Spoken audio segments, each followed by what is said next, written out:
It's 7 o'clock in Southern California, and time for the Thursday night D-Star Roundtable for August 31st, 2017. This is Mike in 6HKH, your net control.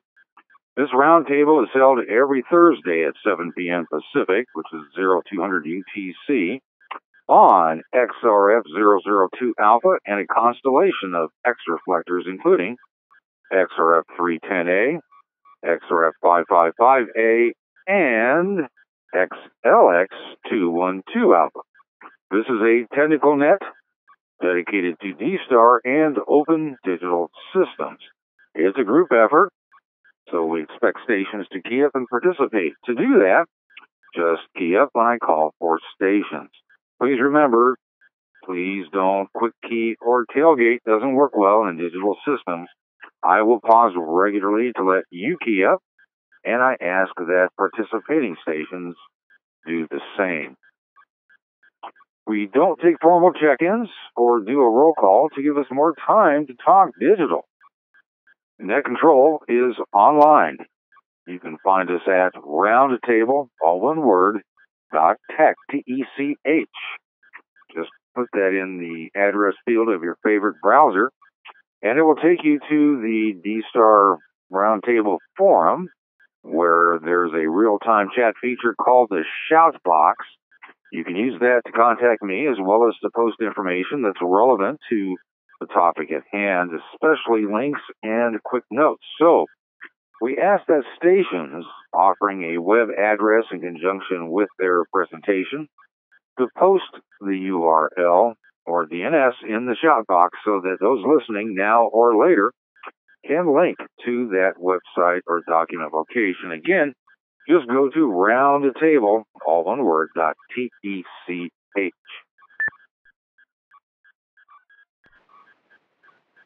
At the close of tonight's roundtable, the shout box that is already piled up quite a bit. I'm sure we're going to go way past the 20 or so entries that can be made, but we keep track of them all. And that is, it only displays 20, but we keep track of those that scroll off, and they'll be placed in the shout box history, which is right above the general roundtable discussion board, so that people who listen later on can take a look at the shouts and look at the links, click on them if they like, and participate as if they were live, kind of.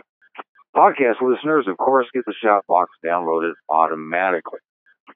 First up on the roundtable tonight is 60 seconds of D-Star Basics.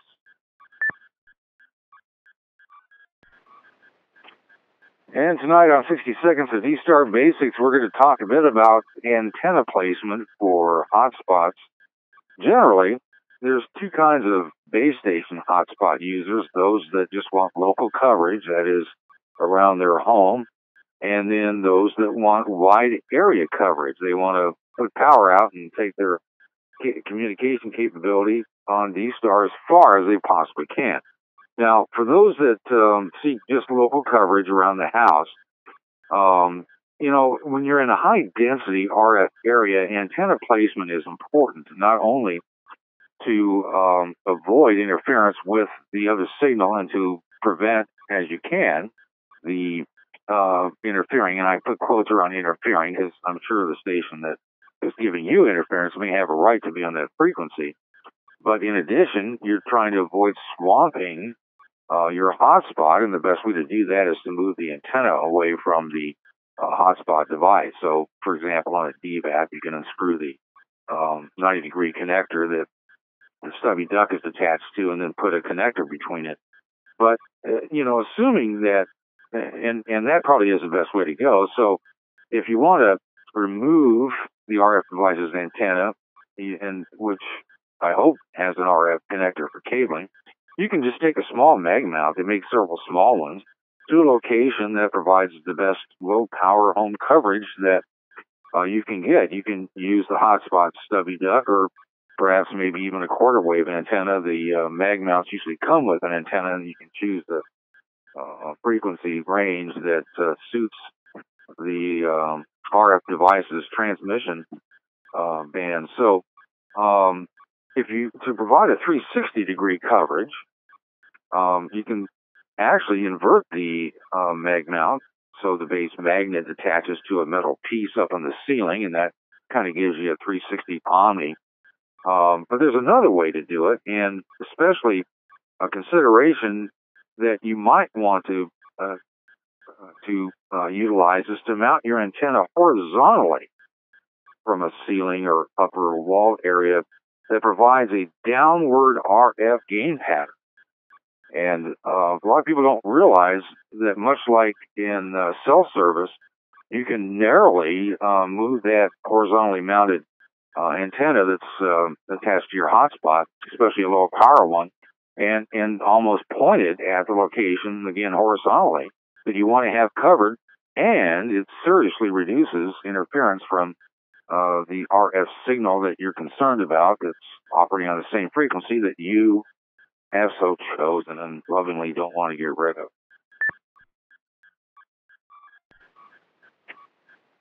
And that's 60 seconds of D-Star Basics for tonight. As always, if you want to take issue with 60 seconds, add to it, ask a question about it, feel free to do so. As with all of the topics that come up tonight, we do not resent any kind of comment, criticism. We're here to get out the best information that we can. Sometimes I misspeak. Sometimes we inadvertently give out wrong information, and it's just easily corrected. We don't want to put out garbage, or we try to avoid guessing. So feel free to key up and weigh in on it, add to the discussion, and help us get the best information out that we can. So, wow, I'm not tonight. What a pleasure! Not seeing a lot of. In fact, I've seen no doubling, which is really good. It looks like it's working well. I'm just came off of emergency power, and I thought perhaps I'd have to be on it tonight, although it really wouldn't make a lot of difference. It just that it was a little bit noisy in the environment. I have things clamped down with a gating device to get rid of the interfering noise. But so it looks like the clouds have parted, so to speak, and good weather and hopefully good power will remain with us during the course of tonight's roundtable. So next up, announcements. Stations with announcements for tonight's roundtable. Please keep up.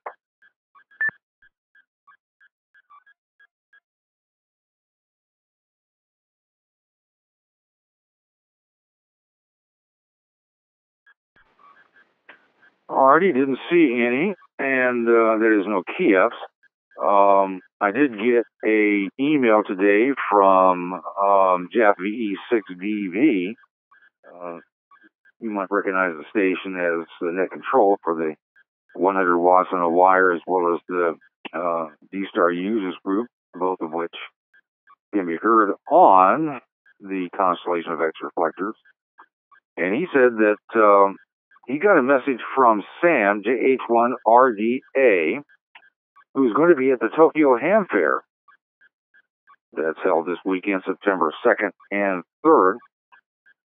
Sam will be in booth J30. I'm sure that probably isn't terribly important to anybody, but one of Sam's purposes, according to Jeff, is to introduce D-Star reflectors to his Japanese friends, and he's going to try to call CQ on XRF002A, which of course is part of the constellation of X reflectors, as well as REF001C, to demonstrate it. So if you guys hear Sam or JH1RDA, or for that matter anybody calling CQ from the Tokyo Ham Fair, be sure to respond to them. Let's let them know that we here and on the constant. I'm trying to make sure I get this. Yeah. So let's make sure that we respond back to them as we can. Let them know that we appreciate their interest in the constellation of X reflectors and this system. Plus, it's just plain fun. You're going to be part of the demo. So I have that announcement. Now that I've kind of maybe wet your whistle, any other announcements for tonight's roundtable? Please key up.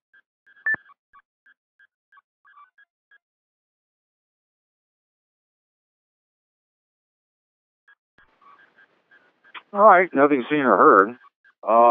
quite a few Shotbox posts. Some of them involve topics that we're going to be talking about tonight. I first want to see if there are any follow-ups to last week's discussions. This is the time when stations that listen to the podcast or other recorded version of the roundtable tonight from last week and have something to add, or they want to point something out, well, for whatever reason they want to enter the fray of some of the discussions that we had last week, this is the time to take it. So, stations, please key up.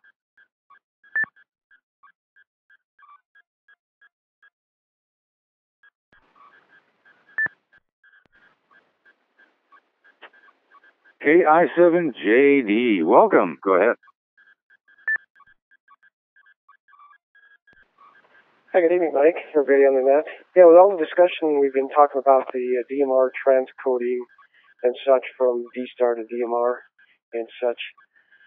I wonder if anybody out there has a sample code plug for a CS580 using the OpenSpot.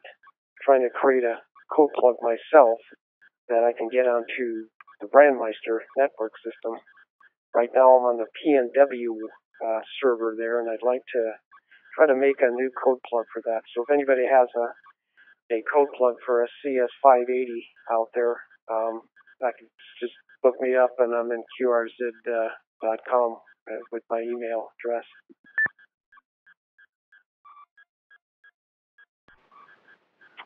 Alrighty, well, that presumes that there's specific reflectors and modules and stuff set up. I think the 4K transcoding is still in testing phase, but let me see if anyone has a comment about code plugs that are either in development or maybe put together for the 4K transcoding once it goes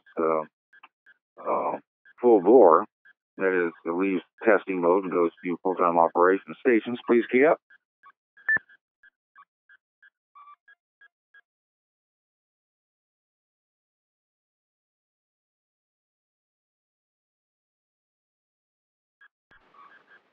Well, I didn't get a response. You know, I have to tell you that the issue of code plugs has been talked about, and getting the correct reflector and module, although with the DMR side, using the CS580 and OpenSpot, you would want talk groups. And I'm not certain that those talk groups have been assigned, and I don't know if the talk groups being used for testing will be the same as those that you would use to connect to the XLX DMR transcoding reflector. I'm just not certain.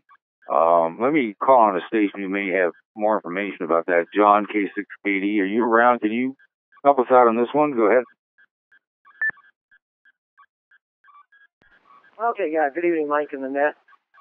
Let me turn the other radio down a little bit so I can avoid the echo. Well, first of all, the general subject of code plugs we've discussed, and it would be a good thing for people to put out requests just like the gentleman did. There is well, I'm just looking. There's a folder that's created in the roundtable.tech called under Open Digital System File Sharing and How To, and a folder that is specifically designed for people to share code plugs. In other words, to make a specific request. And it may be that someone would make a request for a particular radio model and what reflectors they want to listen to, because that gets kind of customized, and then maybe even add that to some of the local repeaters. So that's a whole other topic. As far as the transcoding, yeah, the testing is coming along. The quality that we've experienced, both DMR to D-Star to DMR, is excellent. We had a little bit of a snag in that a hardware component was intermittently failing, and we've got a replacement on the way. And that was the one thing we were holding back on. We wanted a system, before going public on it. As far as the talk groups, let me reset.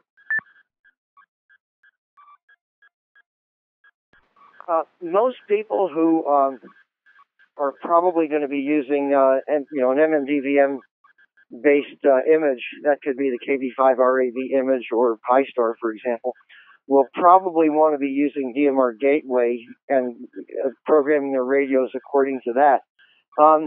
The issue is that there's a new version of DMR Gateway that is not yet in the images because it's still experimental, and it'll modify to some degree how you program your radios. In most examples, the talk groups will be have been defined, which can be changed by the user. Those talk groups will be 64,000 to disconnect, 64,001 to 6426, and 65,000 for status. But that really is, it depends upon the particular image. But I think most of them will be programmed that way. But the more specifics will come out once everything goes live. Back to Net.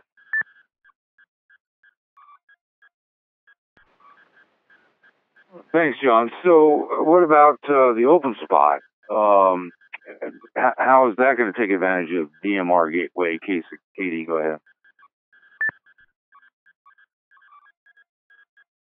Oh, okay, I missed that. I forgot about that one. DMR Gateway isn't relevant to the open spot because that's specifically for MMDVM based. But the open spot has a different capability, and that will be published in the in that same folder. But that'll basically follow the same. Well, instead of being 64,000, it'll be 4,000, 4,001, 4,002 up to 4,026. And the particular master will be according to the XLX. The open spot has a different way of handling multiple masters by enabling you to create multiple profiles. And I think once everything goes live, we'll be providing that a lot more specific information on that for the open spot as well, because there is a folder. If you look in there for OpenYSF, which is out, we provide connectivity information for both the MMDVM host as well as OpenSpot, and it'll be the same thing for DMR once it goes live. Back to that.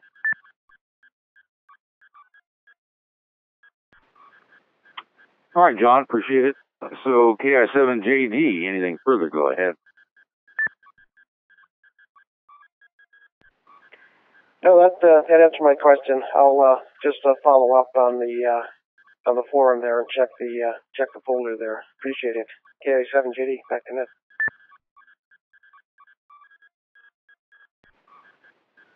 All right, Mark, appreciate the question.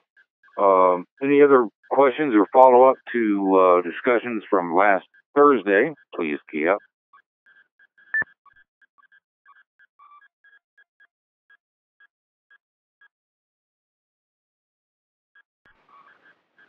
All right, nothing there.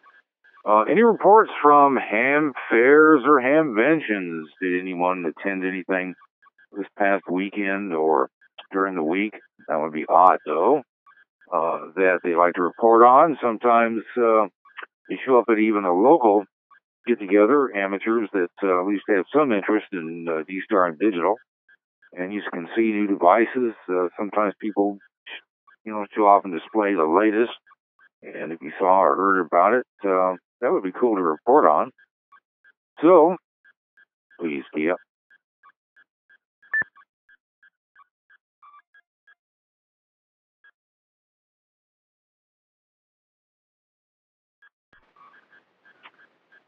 Nothing to that. So, any new gear or devices that we should be discussing that you stumbled upon or saw at an amateur radio vendor, or was reading through the latest edition of Amateur Vaporware and saw something that perhaps would be of interest to all of us, and we should be discussing now and taking it apart before it's even produced? Please, Kia.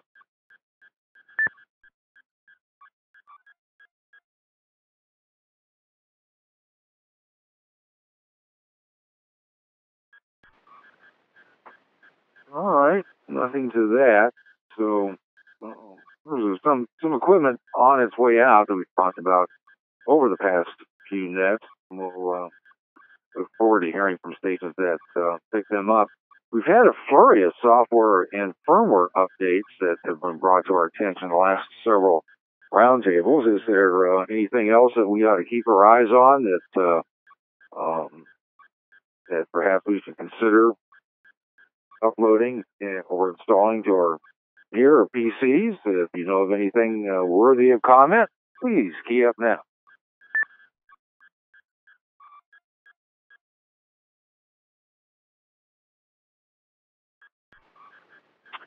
All right, nothing there. Well, last Thursday, towards the end, one of the suggested topics for tonight would be to talk about the emergency communications from amateur radio that took place from Hurricane Harvey, and more particularly if D-Star was involved, as unlikely as that might be, but you just never know.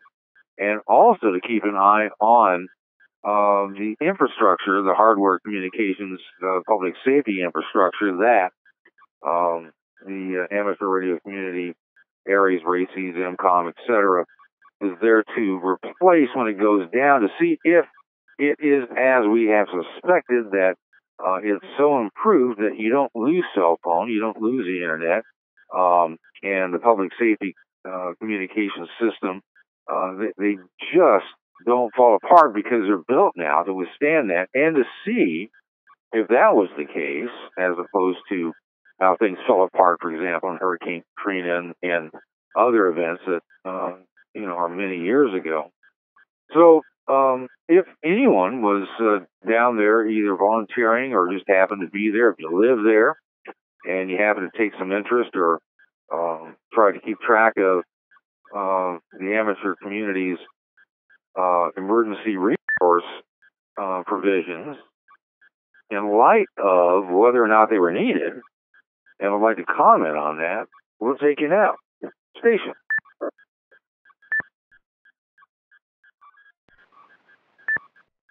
KE0AYJ. And we say hello to Andy, KE0AYJ. Go ahead.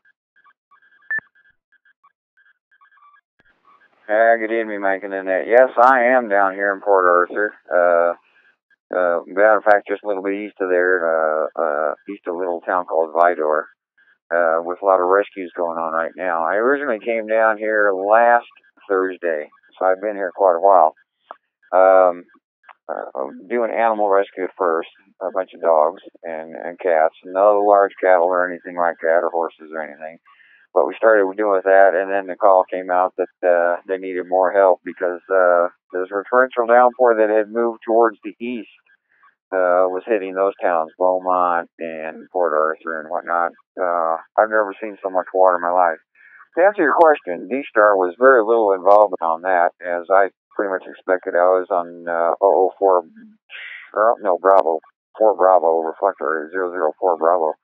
And they were talking amongst themselves about what they had in their area, that was going on, and they were pretty much snug and tight and staying warm and dry, if there was such a thing as being warm in that type of area. But very little on that. But the 40 and 80 meter bands were cooking. I'm going to take a break. 40 and 80 meter bands, the nets they had running on there gave us plenty of information to go on based upon the weather that they were observing and what was being reported on where we should go. And we based it all upon that to stay out of the way of everything that could possibly hit us. And that worked out very, very well. Couldn't complain a bit about that.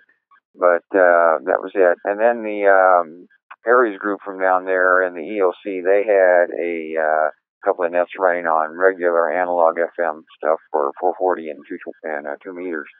I, however, did not participate in ham radio down there, which would seem odd to a lot of people, but I was down there to rescue, and that's what I originally went down for, and that's what I did. So our time was spent pulling people out of the water and out of the houses and gathering up dogs that were drowning and stuff like that. Very little D-Star involvement, which I guess is expected or was expected, but not to the degree that it was. As far as the inundation goes down there with the water and stuff, it was a lot of water. So hopefully I answered your question on that one.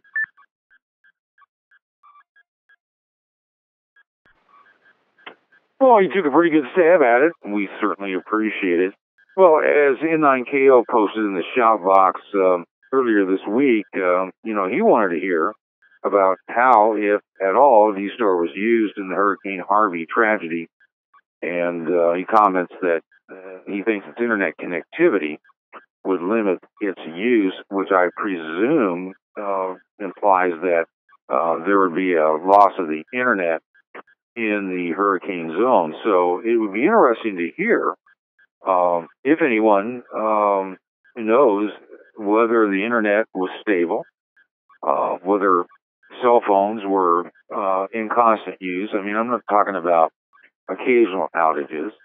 And if the amateur communications, as Andy related, were mostly observational in nature and not message handling and not replacing the public safety communication system, which it seems, at least from watching on TV, that they were working. A lot of batteries were lost. I noticed that the news gathering stations were using the internet to broadcast, live on the spot stuff. I didn't hear of any internet loss or cell phone loss, and I don't have any reports that public safety communications went down, but I wasn't there, and it would be interesting to note if anybody did investigate that, either there or remote or elsewhere. And if, listening to the amateur community, whether, specific Aries racy stuff or just in general, communications going on, maybe some reflectors to see if D-Star had any use or advantage, or they heard anybody putting it to use for that matter.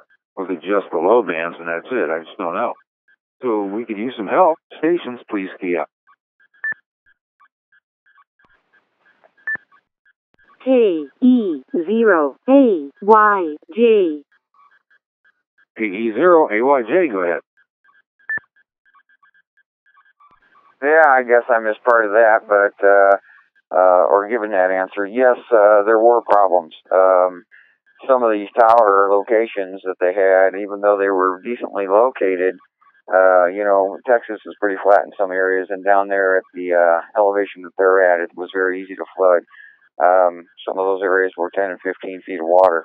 And when they kicked off with problems, the first thing that happened was they switched over to the generator, and then when they ran out of fuel, they switched over to battery.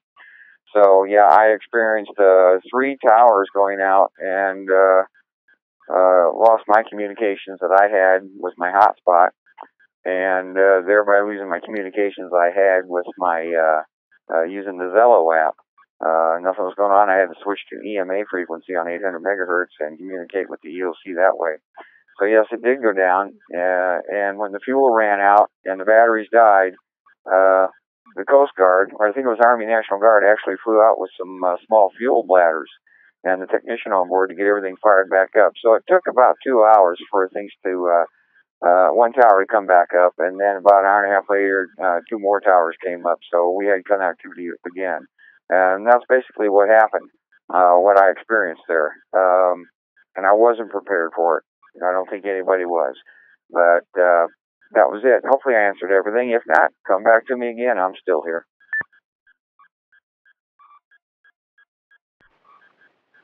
Well, I appreciate it. So, yeah, 1 or 2 hours, I mean, that is really nothing in light of the catastrophe that was exhibited, and certainly is nothing compared to the just outright loss of communications going back 7, 8, 9, 10 years ago. So, did anybody listen to any of the reflectors in the South Texas area? Did anyone, if not participate, at least listen to any kind of emergency communications? Not that would be message handling. In fact, I've got a couple articles here I've read, and I'll mention them, where that in fact was not what amateur radio was doing. It was mainly observing and reporting. But just anybody have any information about D-Star at all down in the Gulf area over the last week? Stations, please key up.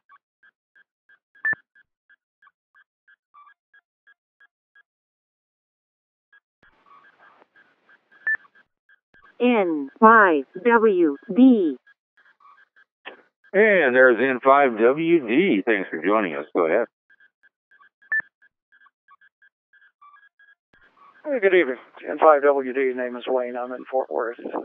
From the start of this, I've maintained a pretty good radio 4 Bravo, which is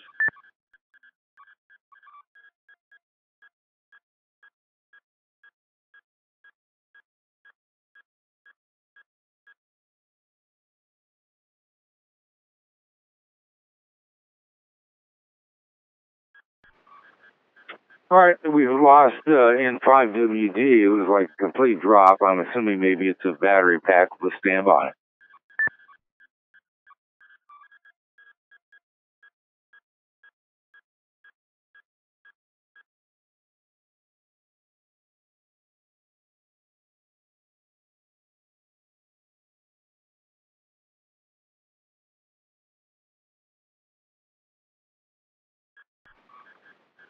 N5WD and 6HK.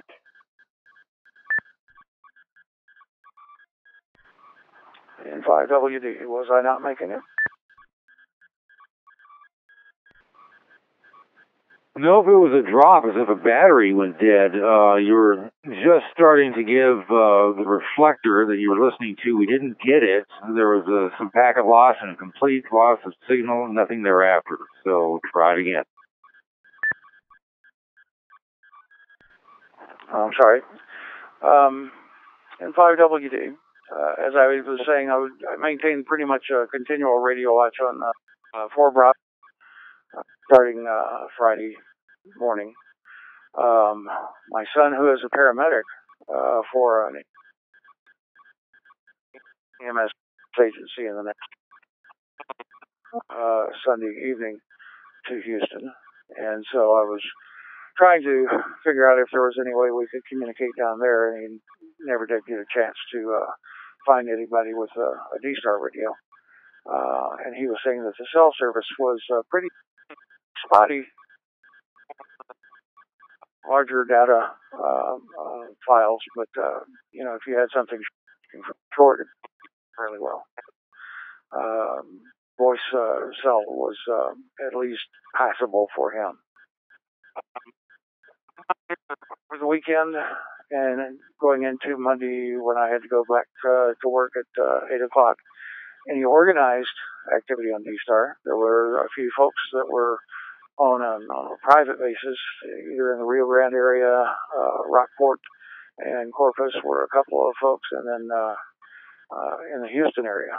But nothing organized like a traffic net or anything like that. Go ahead. All righty. There was some packet loss, but we got most of it. And, I think that answers the question. So, well, let me check to see if anybody else had any comments on the use of D-Star or how it was employed, or was it just talking about the hurricane? Anybody else, please key up.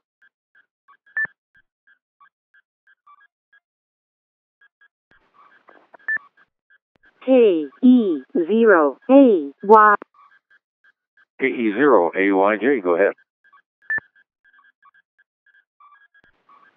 Okay, Mike, in the group, I was on 4 Bravo for approximately 4.5 hours, and just listening to see if there was going to be any traffic. Even announced that I was on it, and found absolutely nobody talking on it whatsoever. But when they did start talking, they were talking about local stuff, like they were in their homes, and like I said, I don't think they were going to come out, or do anything. I just don't know what it is about D-Star that I don't know if there's something out there that says, oh, we shouldn't do this on this one, or what. It was really perplexing for me that there was nothing going on, because here we have a great media to get that information out and to use it, and it wasn't being used. And it would have been really great to see it in form and function.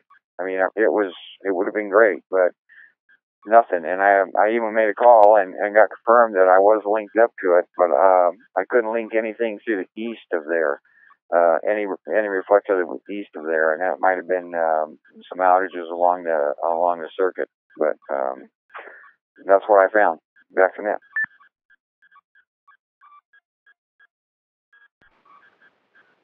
Alrighty. Well, I mean, there's two issues. One is assuming that amateur radio volunteers are still needed and can assist in disasters. Why is D-Star not really seen as a viable option for emergency communications? I mean, it is to some extent. There is some use of DRATs on D-Star, but you just never see D-Star offered up or reported, even though some of the more progressive, and I mean that in amateur radio emergency communications groups that try to stay on, ahead of the curve, who have heard the D-Star presentation and have seemed excited about the possibilities and how actually D-Star is better than some of the very base and long-standing communications that are available. And yet it never is employed. It is in some spots. In Mexico, for example, it has some, in Florida as well, but it just isn't seen as a viable communications. That's one issue. The other issue is, whether or not amateur radio's purpose is diminishing. That is there a true continuing need for amateur radio communications, generally in disasters, given the constant improvement in public safety communications and some new systems that are being developed specifically for first responders that almost seems to target, not directly, but I mean it's pretty plain that they're wiping amateur radio out of the equation as far as being intimately involved in providing communications where public safety communications are not available or where they've fallen apart. Instead, well, anyway. So those are the two issues, and I don't know that D-Star is ever going to really muscle its way in to any significant extent in emergency communications. But I'd like to hear your thoughts. Stations, please, Kia. N6MUD.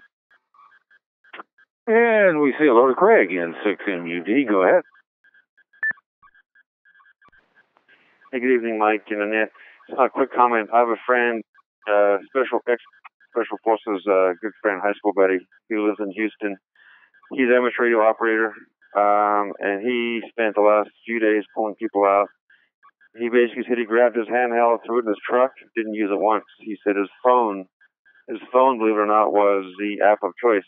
Basically, between social media and texting, he was able to contact everyone he needed to contact, and there's zero need for his amateur radio. So I think you're onto something there, Mike. I think these days with the phones, the GPS units, real-time data, and Facebook was taking in thousands of requests for help, and that was being distributed to the rescuer through Facebook. So that type of stuff is taking over, and at least in this disaster, I think there was, from what I can tell, very, very little use of amateur radio. So anyway, back to you there, Mike in 6MUD.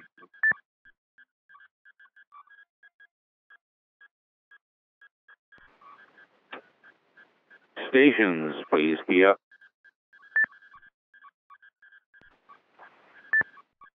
K, Hey, Mike, did you get my last? N, 6. Yeah, I did. I just didn't say I agree. No, I got that 100%. And I just wanted to see if there was anyone who wanted to, take further comment on that. Yes, we got you 100%. Great. KE0AYJ, go ahead.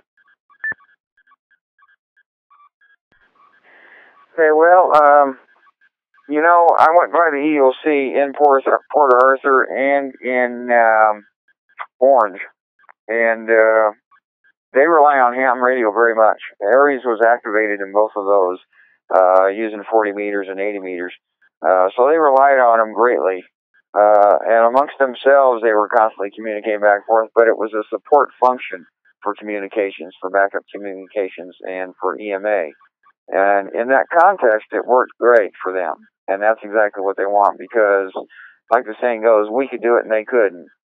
We had the wherewithal to do it. So I don't think it's really fading. It's just that when you get out into the field and you're actually involved in what's going on directly, a lot of it is the commercial type stuff, IDAS, P25, and things like that.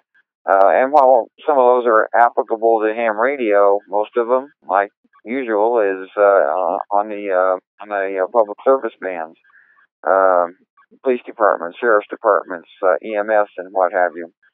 So it's there, but it's not usable for us. Now, I have an AMA radio that's nationwide. I can just link into just about any system I need. So I took it with me, and I did use it down there, and it was quite handy, and it worked flawlessly. An SPI conversion I was using for IDAS, and then the Johnson was the 800 megahertz system, and it worked perfectly. So yes, we're needed. No, we're not needed in the context of we're going to be doing everything. We're going to be doing what hams do, and that's providing communications when everything else fails, like the saying goes, and that works flawlessly. So I think we'll be needed for a long time to come.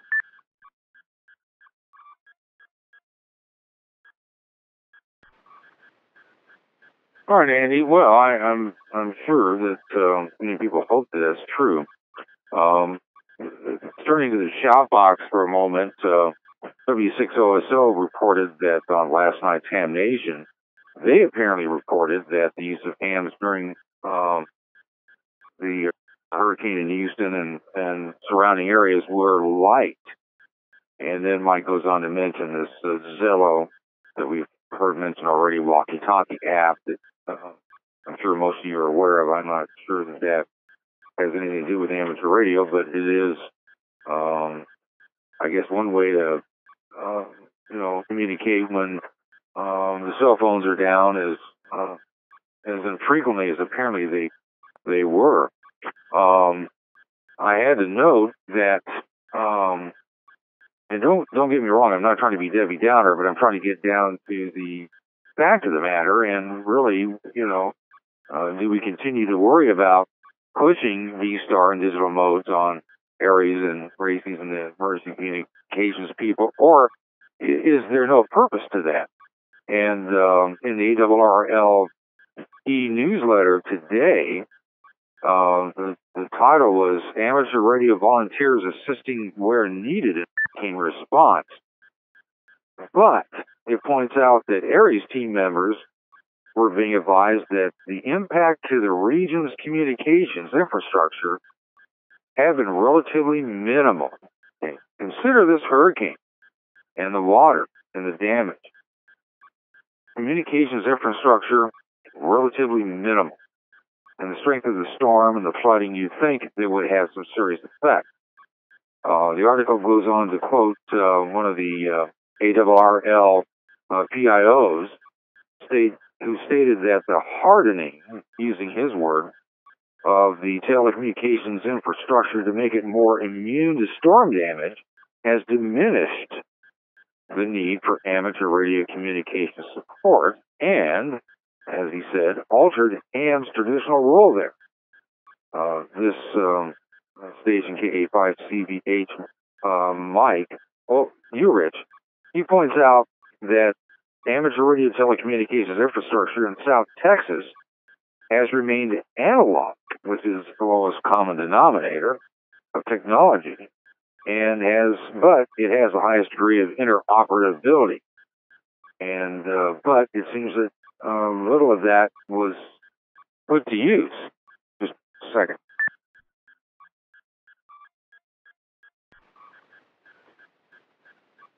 So he further points out that local radio amateurs served as another set of eyes and ears in spotting and reporting problems that required official attention. But the instructions given them, that is, the people that were there to provide emergency communications, to the extent of reporting, they were told that if they that if they were operating in a region and had a need to relay rescue needs, for example, or messages, their first instruction was to call 911. Pretty interesting. Comments, please, Pia. KE0AYJ. Jay, go ahead.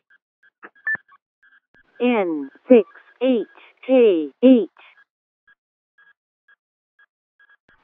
There was another key up in there, Mike, you want to acknowledge.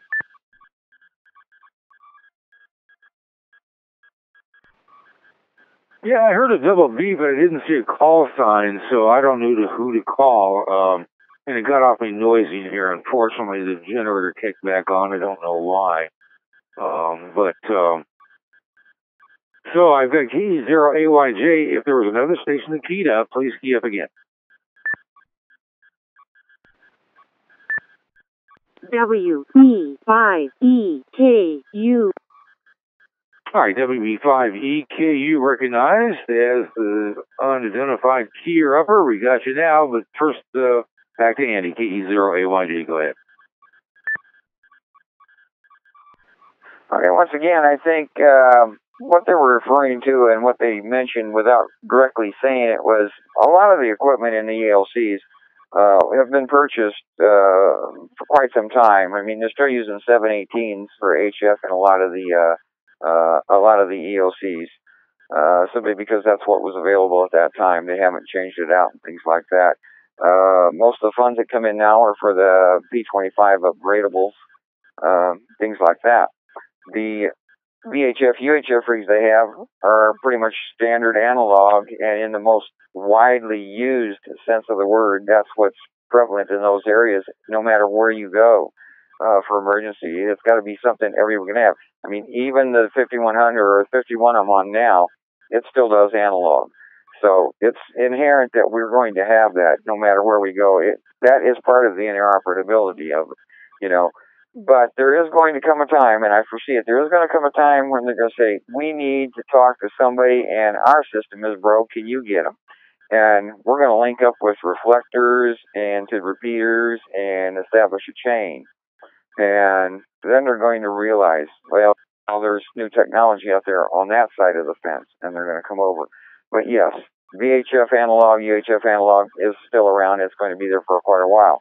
And there's a lot of PDs out there and sheriff's departments that are still using the analog system, even though they have NextEdge sitting there and XDN sitting there right in front of them. They switch it to the analog mode. So there you go.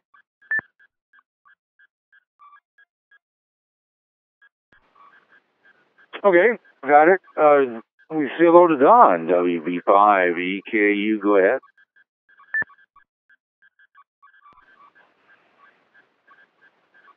6HKH in the roundtable, WB5EKU. Good evening. Well, I just want to say something in the broader picture. They won't know what we do unless we push ourselves. We need to publicize ourselves. We need to get the message out to the smallest cities, counties, whatever, and the largest ones. We need to get out there, and we have to ring our own bell. Nobody's going to do that. Nobody's going to come up and say, "Hey, oh, you're a ham radio operator. I need you to make this contact for me." We need to educate them, and we need to show them by demonstration and by constantly knocking on their door. Squeaking wheel. Yes, analog's going to be around. The analog is not going away. But as we move more and more into digital voice, that's going to be taking over more. So squeaking wheel gets the grease. The more we talk about it to them, not only to ourselves, but the more we push the fact that we are here and this is what we can do, the more they will understand, and the better chance, we'll have of being a help in emergencies to come. WB5EKU.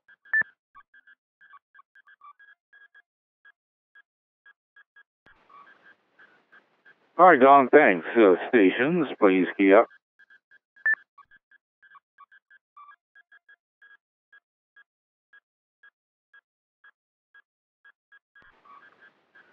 All right, no response. Well, VE7LEE points out, for example, in the shout box, that where the cellular phone system went down, they can employ fire chat. I'm sure many of you have heard that. And as Ted points out, that doesn't use a cellular system, but you can use your cell phone on a mesh network via Wi-Fi and Bluetooth. A lot of mesh networks up, both commercial and amateur.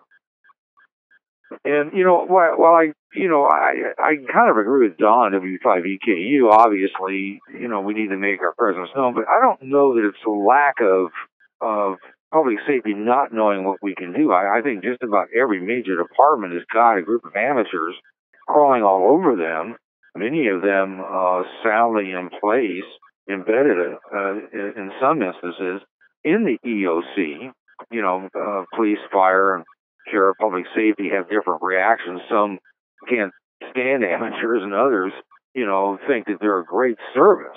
But in trying to push digital into the amateur radio MCOM group, you have to ask yourself, where are we heading within MCOM? Because it makes a difference. We just can't say, look, we got this D-Star digital network, and we can communicate when you can't. But it seems that the you can't, that is public safety's loss of communications capability, is becoming lesser and lesser, and is not really the need for amateur radio. Amateur radio's need seems to be evolving, and rather quickly, to one of observe and report. These messaging and traffic handling nets, I still, for many years, cannot understand their purpose other than the fun of it. That I got. And of course, who am I to say? But in trying to use message handling nets, for example, on as practice, what is this purpose? When would that ever come into play? When would you want someone in New York to send I'm fine type message across to the West Coast, for example, taking several days, when you just put a post on Facebook, you get on the cell phone or whatever. And, as been pointed out here just from the shout box, even when the cell goes down, there's alternatives. And people don't think to turn to amateur radio, and it could be in part because they want to do it themselves. They don't want to ask someone and tug them on the shoulder, hey, can you transmit this message? Can you make this communications piece? Because that isn't how we work today. Just a minute.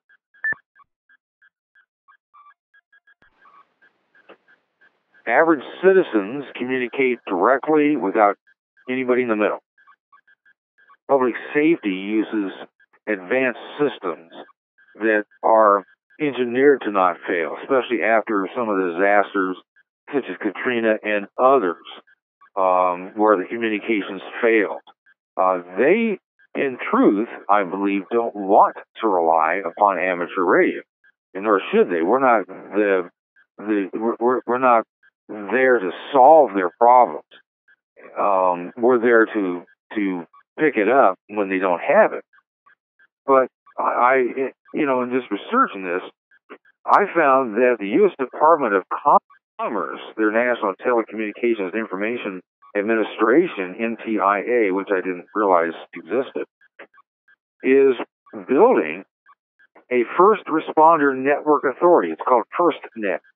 It's a nationwide wireless broadband network for first responders. And it and ARRL has already come out, and ARIS said that this is going to change how amateur radio emergency service functions to support communications for responders during disasters and emergencies. Because FirstNet's mission is to build out, deploy, and operate an interoperable network broadband nationwide. Let's back up. Nationwide broadband network just for first responders, whose purpose is to, be there in the event that local communications goes down, but even if it's still up, to use that. And,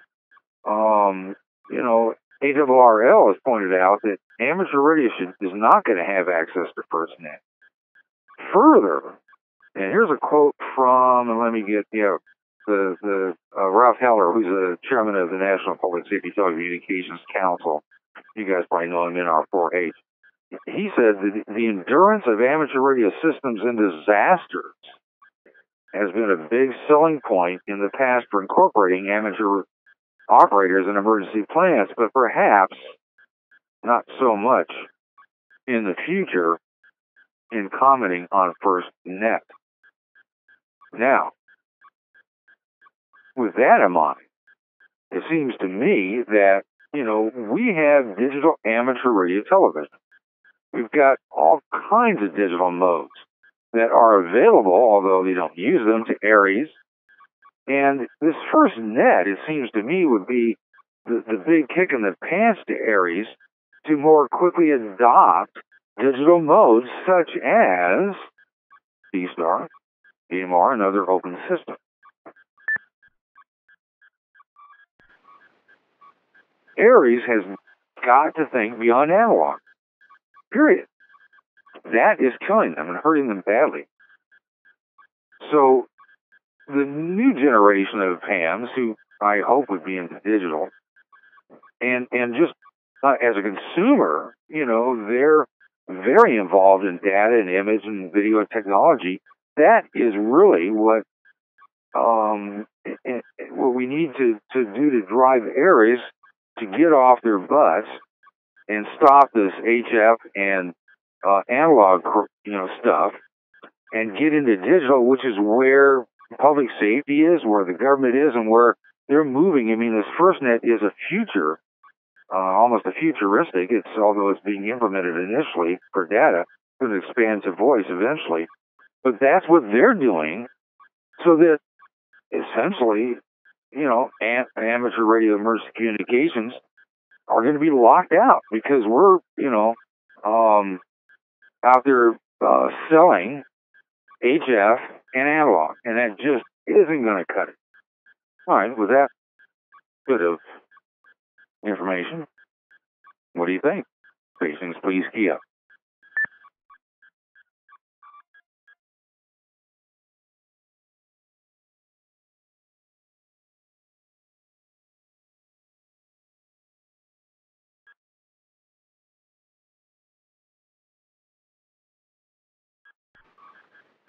Well, I didn't mean to chase everybody off on my soapbox. I mean, I have a very definite opinion, and I'm sure I pissed off everybody that's involved in analog ARIS and RACES and HF ARIS and RACES. But, look what those, I mean, just now with this huge disaster in Houston, the amateur response, I mean, they were boxed in to observe and report. They weren't used to replace communications, failed public safety communication. I guess in a few instances, but they're not calling on us for that. We're there, I suppose. And, as we're traveling around being eyes and ears, we can call in problems, that is, be a different kind of 911 when somebody may not have a cell phone. But just killed me that the directions to the guys down there were, if you need to get somebody rescued, dial 911. Whether it comes in on your cell phone, your cell phone. Comes in on your analog HT or on your, low band radio, or however it gets to you, or if it's just, a piece of paper you see floating attached to, call 911. They aren't asking them to put it, get that message or information out to other amateurs. I mean, things have changed. Stations, please. Yeah.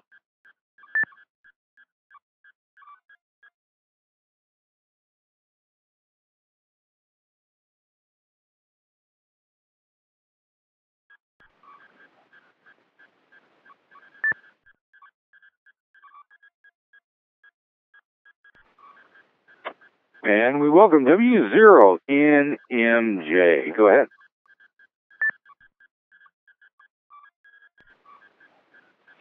Good evening, Mike, and everyone on the net. Okay. I've been listening to what you've been talking about. When I first started in Aries and Races, this is going back 20 plus years. Our role in an emergency in Aries and Races was to provide communications for police, fire, whoever,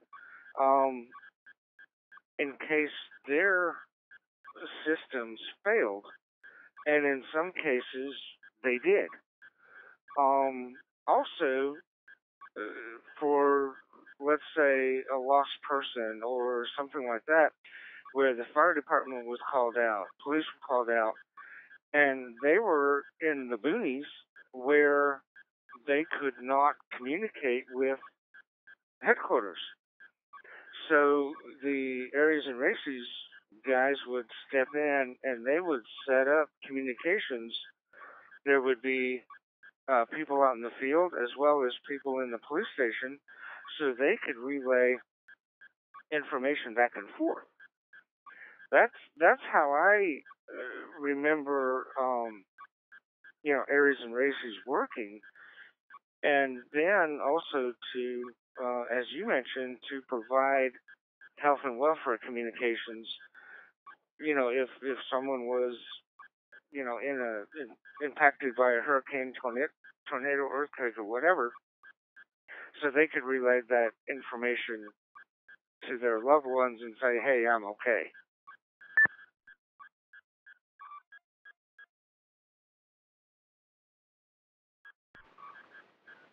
Yeah, I think it's Mike or Michael, I'm not sure. Yeah, of course. The problem is that does not appear to be the case today, even though that is the promotion for amateur radio emergency communication services. It's a great selling point. There was a study done that of all the things, in what it is, they polled or interviewed newly licensed amateurs and asked each of them, what was it that attracted you, especially if they're millennials? What is it that attracted you to amateur radio? Why are you here? You got a cell phone and 2 or 3 tablets, and you're digital. Your life is digital. You're watching videos. Why? And the number one answer, the number one answer, the most common answer, was emergency communications, as publicized by ARRL and its emergency communications groups.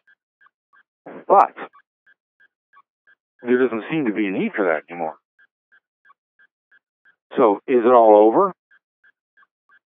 Is it that Aries and Races Aries more particularly, can reinvent itself going digital just as public safety is going digital, both in data, video, and voice? Or do we abandon the old hand and all the piles of radios and long wire antennas and this and that, and trying to call from station to station and say, you know what, we got a system here that, parallels pretty much what you guys have digitally. And we're here, just in case. But that would be a dramatic shift for ARRL and amateur radio emergency service groups. Stations, please key up.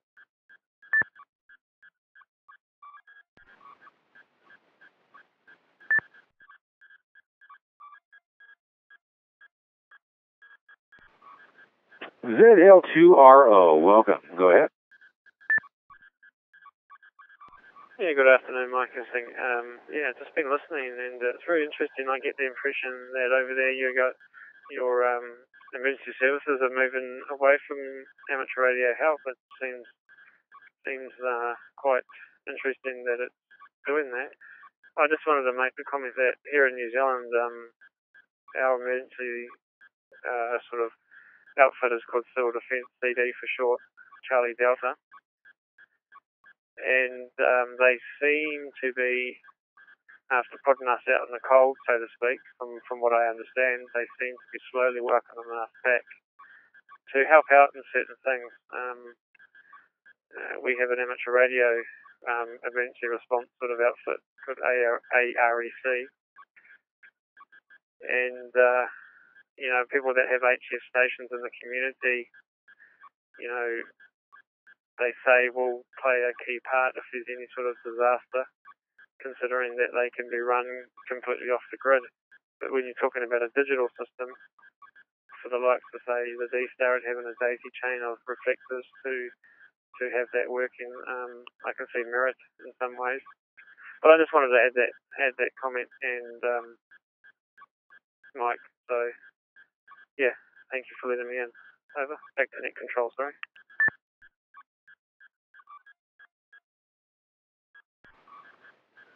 Alrighty, I got it. That's pretty interesting. So how did you guys get back in the game in assisting, as you call it, civil defense? Do you know? What did it take? I'm sorry, ZL2RO, go ahead. For local in the area I am in, Hawke's Bay, I've only been an amateur coming up 3 years. I'm pretty new to this and absolutely loving all aspects of amateur radio, especially digital voice. But I still frequently HF frequencies and stuff like that. But anyway, that aside, our local civil defence here have a few of the club members in our local club every week go in and do radio checks on their VHF analog radio systems throughout the community to the outer regions of this community, and that's a weekly radio check that's done by amateurs.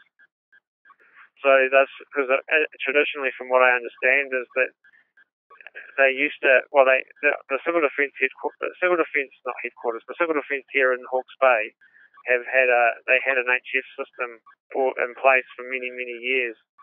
And then it all went dead. They switched it off, and they've gone satellite phones and digital this and digital that. And now that they've had a change of guard, so to speak, Mike, they're more open to the fact that, hang on, we've got this communication network already here, completely independent. When certain things don't work, we will call on them.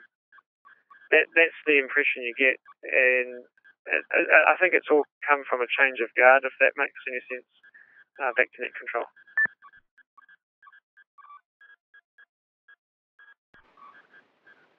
Sure, understand. Well, another issue is that, and I've gotten emails, there's been some postings occasionally in the Shoutbox, not specifically tonight, about starting some D-Star emergency nets. That is, I'm not sure quite what would be entailed, but to, say, okay, look, instead of, at a specific date and time, we're going to have a net, and we're going to talk about utilizing D-Star and other open digital modes in support of public safety, health and welfare, whatever, during communications, and talk about it. Now, I'm not sure what practice there could be. The system works. I'm not a real big fan of forms, and plus today that's, filling out forms and whatnot and reports and message pads is just silly. So if the cell services go down, public safety for whatever reason, I'm not sure what practice would be needed. Now, as Don and also VE7LEE posted in the shout box, we have to, do a show and tell, perhaps. And maybe as Ted suggests, that when there is a disaster, even if they tell us to go home, why not set up D-Star to pass traffic or give a demonstration? Well, I'm not sure who would listen to it.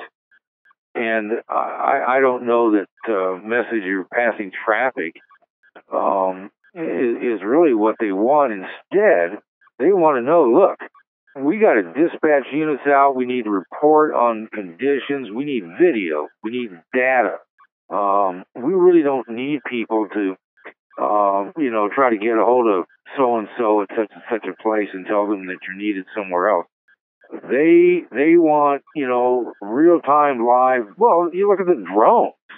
That's what they want. There isn't any more, I think, this need to have a bunch of hams with HTs and analog repeaters or HF stuff to do anything at all with that stuff, with that gear. What they want is what they're building themselves, which we already have, which is digital video, digital data, digital voice that works because we know how it works. We know how to make it work. We've got the equipment to get it to work. But we can't seem to get involved for the reasons stated earlier. A lot of these groups don't care, don't want it because of the infrastructure, just as KE0AYJ pointed out. Another part of it, another aspect of it is ARRL frankly ignores us. And, but there's at least a few people there at ARRL and the Aries groups and whatnot who are saying, hey, look, you have to embrace digital and you have to shift from message handling and just simply, observe and report to when you guys can't talk, you, the police, fire, public safety, we can. What do you want? We just can't give you our stuff to use, but, we're going to operate it. We'll get it. What do you want? Who do you need to have us hand a ID-31 to, and what helicopter, and what rescue boat? Where do you need, whatever. Maybe that's what we need to do. Or maybe it's all over.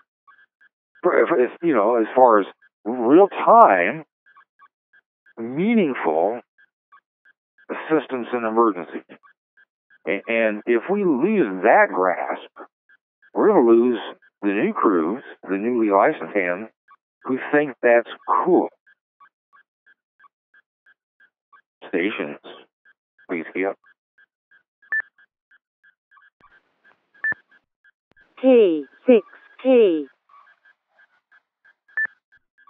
W0NM.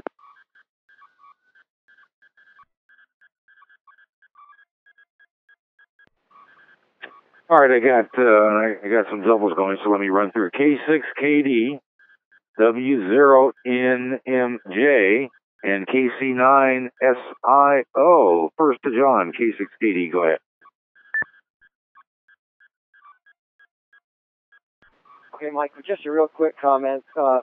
I don't think it'll make any difference if guys are running around carrying digital radios versus running around carrying analog radios. I think the issues are. I don't think that would solve anything in and of itself. I think the issues are much more significant. Anyway, back to that.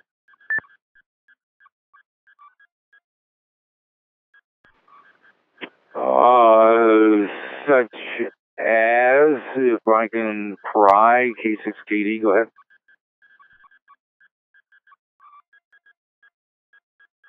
I think consistent with what people have talked about, there's a perception of are amateur radio operators needed? What is their function? What is their role? and are they, when would they be called upon? And all I'm saying is those are the questions that have to be dealt with. I don't think whether or not they're running around with analog radios versus digital radios would make a difference. That was all I meant.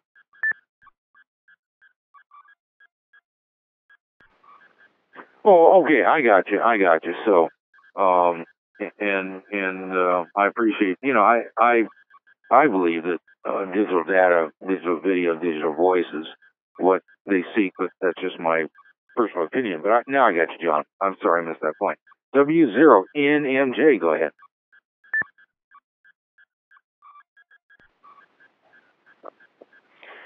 Oh my, I think this is W0NMJ. I think what needs to happen, like happened 20 some odd years ago when I was in Berries and Races, is that we went to the police department, fire department, and all that, and we basically had a show and tell. Said, hey, this is what we can do for you. Think about this situation. Okay, you have a tornado, and see that 100-foot tower that's on top of the building? That antenna gets ripped down. Now what are y'all gonna do? And this is what we can do. And what we had is it was like an ambulance that we converted into a mobile. Can't think of the word. But it had the radios. It had ways to set up a tower. It had all kinds of stuff in there. And so we proved to them that in an emergency that we can be there. So my thought is, since the ARRL isn't doing anything and doesn't care, I think we need to go back on the local level and go back to the agencies with what we have, whether it be, whether we're talking D-Star, analog, digital, DRATs, whatever, and say, this is what we have and this is what we can do for you. So let's get together on this.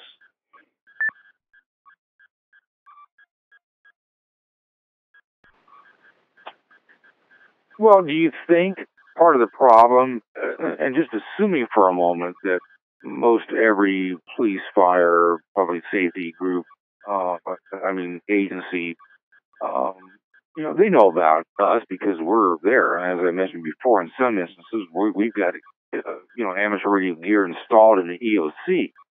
In other places, we've been kicked out. And it's hot and cold. I don't know that there's really any public safety, law enforcement, fire left that hasn't been contacted by amateur radio. So just assuming that to be the case, how do you get over the group that's in place, the amateurs that are there, the Aries people? And I guess the question is, have you tried, for example, this is somewhat completely rhetorical, but I just thought I'd like to hear your thoughts on this. Have you tried to sidestep the guys from Aries clinging to their HF gear and analog radios to talk to the chief or the head of the public safety and say, here's what you don't know that amateur radio can provide? Do you know what would happen, do you think, if you tried that, to go around the establishment, the swamp? I know that's a bad way to describe fellow amateurs, but they're the people that run the Aries groups, that are the officials elected or self-appointed, whatever. They have a vested interest in not hearing from us, I think, and us being the digital side of the group. What do you think? And I'm going to first hand it back to W0NMJ, and then if you don't want to answer, you don't have to. But I thought I'd just see what you thought. Go ahead.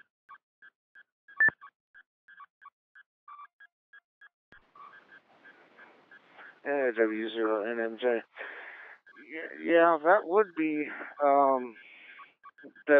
difficult if the people that were already established in the police department, fire department, what have you, um, like you said, if they're glued to their HF rigs and whatnot. Um, when I was involved in Aries races, I haven't been involved in several years. Um, the group was really open to hear the input from other people in the ham radio community. So I would hope that if um, it was presented to them about going digital or about going doing different things, that that they would be that they would be open just the same.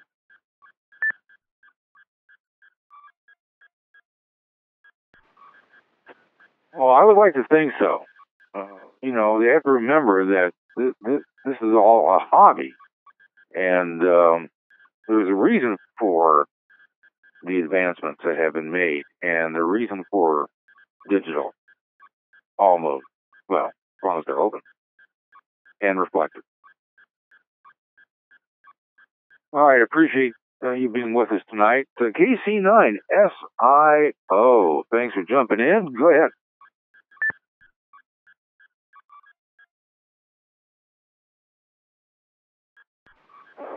Okay, well, good evening, Mike, and everyone on the round table tonight. Well, that's why I sent you that email earlier in the week, Mike, because it's like Jeff V6DV was asking on the D-Star Users Net earlier in the week, why is D-Star not being recognized as a legitimate digital mode for emergency communications? That's why I sent you that email, because I was kind of wondering about like some sort of D-Star net, in case of an emergency, because like reflector REF 4 Bravo was not activated. The Southeast Weather Net was not activated on REF 4 Bravo for the hurricane. And a lot of people were asking why were they not activated? And another person came up with the answer that, when he checked in to the WeatherNet later on, I think it was maybe a couple days later anyway, he was told that they are basically a fair weather net. They're just basically, clouds are coming in, whatever, it's nice and sunny, whatever like that kind of thing. Anything else, I think you know what I mean.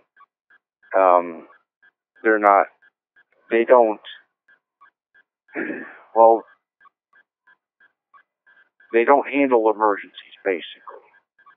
This particular net does not handle the Southeast Weather Net does not handle emergencies like Hurricane Harvey. And that's what kind of got me going on this, and of course Jeff B6DV as well. It's kind of what got me going on this, and that's why I sent you that email. And of course I was using my smartphone when I sent it, so I was firing it off as best I could. But anyway, so yeah, I've had a bug up my butt about this ever since. Because I was flipping in between, let me reset protocol. Okay, I was flipping in between 4 Bravo and the Louisiana reflector. I don't remember that one off the top of my head, which one that is off the top of my head, but I was flipping in between the two, And I wasn't hearing any traffic on it at all during the hurricane. I was not hearing any traffic on 4 Bravo, of course the Texas reflector, at all during the hurricane. I mean, it was basically dead as a doorstop. So that's what got me going on this. And then when Jeff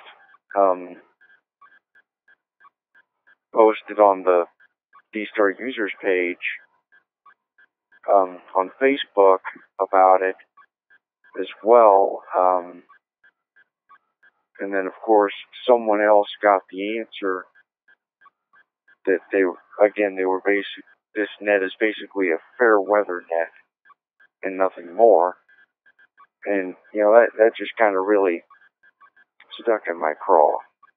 Anyway, that's all I have right now, Mike. So I'll just turn back over to you at 6HKH from KC9SIO. Go ahead, Mike.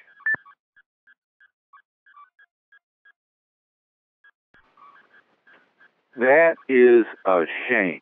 A D-Star reflector in the middle of the action, and it's not used or even demonstrated, or not. I mean, I just is unbelievable. And now I understand the purpose of the tone of your email. So, while I have you here, what did you have in mind as far as a D-Star based emergency communications net? What would that entail? What was your thinking on that? If you had well, anyway, what was on your mind in that regard? Go ahead. Well, I was thinking, any sort of emergency, like weather type emergency, like a tornado or a hurricane, whatever.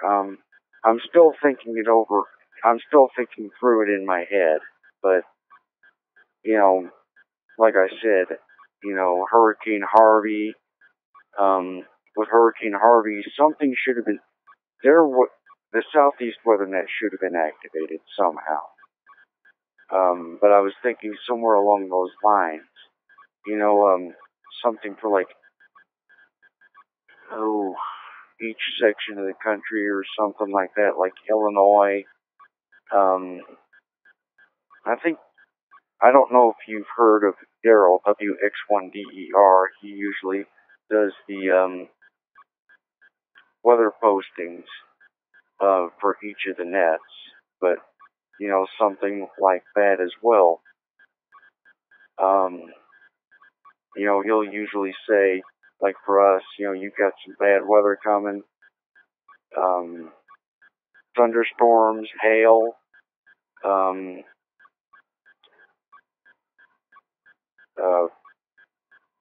so you might want to grab some shelter, something to that effect. But yeah, I was thinking, something along the lines of, we have an emergency.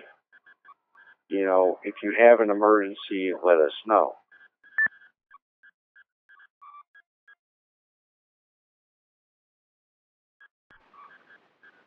Oh, okay. So by net, rather than a regularly scheduled net like this, where you practice things, you're talking about a net as far as a network established to do just as you described.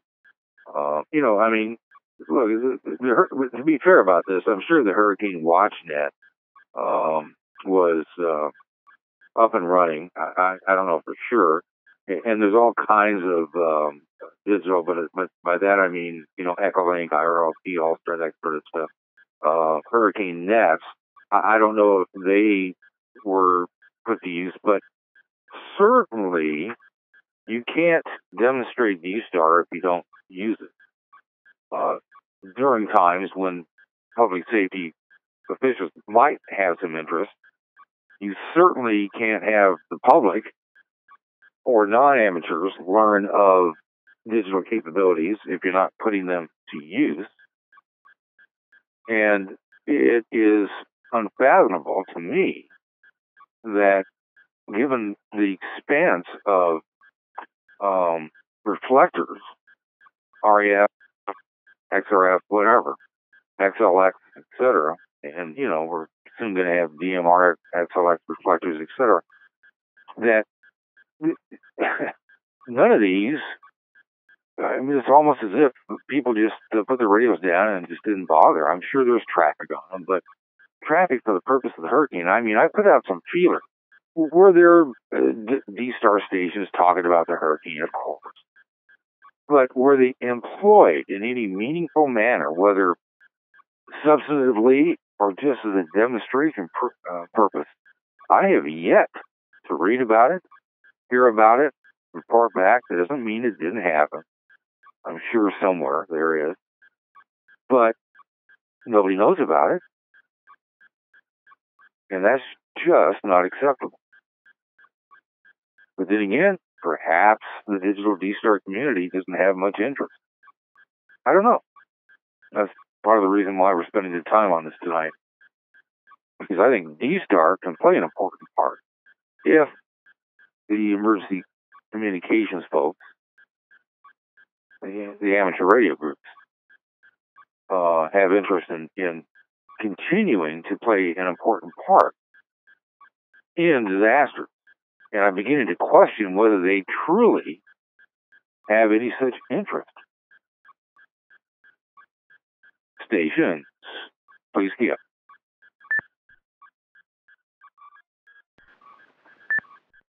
KE0A. KE0AYJ. Go ahead. Well, I'm going back just a discussion or two, since I was so far down the list there and I didn't have a chance to key up when I should have, but be that as it may. I'm involved with 3 different EMA offices up in Indiana. And all of us, everybody in the EMA offices at all 3 locations are ham radio operators. And we demonstrated to ourselves what we were going to do to facilitate things. So we're using DRATs. We're testing that theory and working those things out, the bugs with it and everything. We still have to have the forums for ICS. We still have to do that. And if nobody's listening, nobody's paying attention, yeah, we'll get on D-Star and use it. And we've heard comments about that. I've had people when I'm demonstrating, not demonstrating, I'm sitting out in the parking lot talking on a reflector through my hotspot that's in the vehicle, and I've had the sheriff walk by and say, "Who are you talking to?" And I'd tell him, "Oh, somebody in Colorado." And he'd look at me like I was a liar. And, I proved to him I was, and told him I can talk to just about anywhere, any time to anyone, and demonstrate to it. And he says, "How do you do that?" He didn't know it. And I said, "Well, that's what you don't pay me for. It's one of those volunteer things that we do." And he was impressed with that. "You want to know if his radios can do it?" And I said, "Well, yeah, they sort of can. Once you link in with everything on IDAS or start linking into a Homeland Security system on 800 meg, it'll do that." And so now it's a whole new ball game to them. But like I stated on the shop box, we're no longer dispatchers. We're technical tools. We come in there and demonstrate the capabilities we have, and that's where we get them. That's where we say fish on and stuff. But we wait until they take enough line and get fed up with all the noise and the interference they hear on everything, and that's when we pop our little heads and say, "Look what I do! Look what I can do!" And it works, and it's working great for us. So back to net, and have at it. I'm listening still.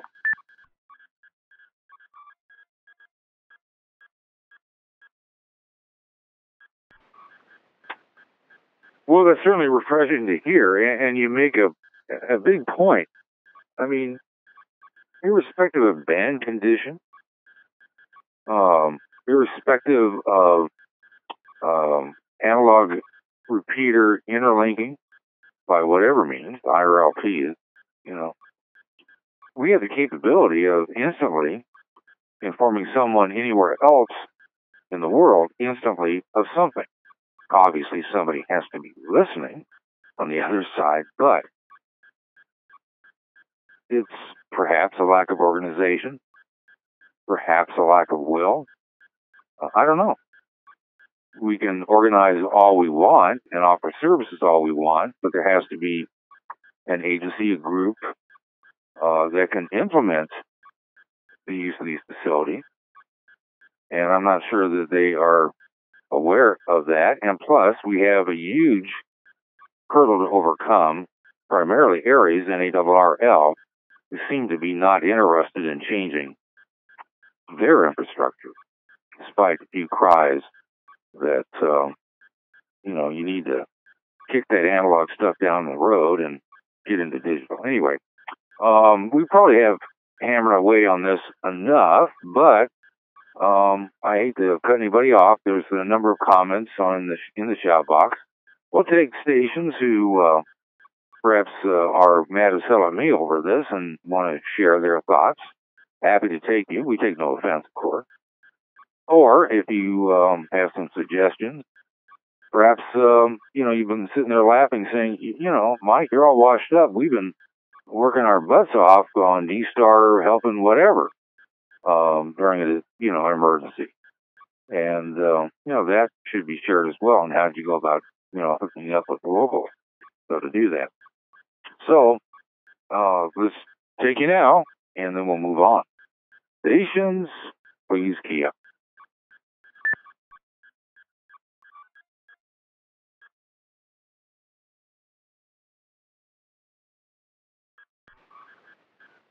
Alrighty, nothing seen or heard. I'm sure that this will be discussed again. Maybe. I would hope so. This is the Thursday night, the one and only, the original D-Star Roundtable here on the Constellation of X-Reflectors. We're going to pause before we move into the next topic, which probably, if you've been looking at the shout box, is going to be talking about, in part, frequencies for hotspots and what we can do to tackle that perplexing problem.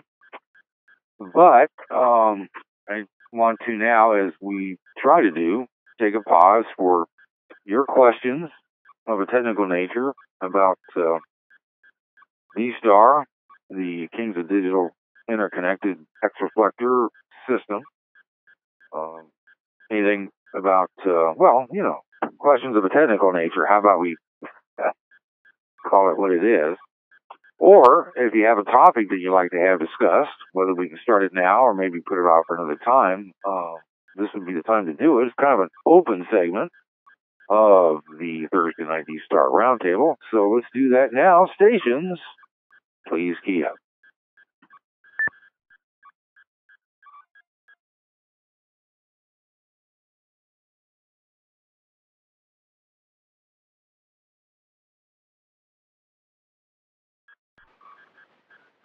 All right.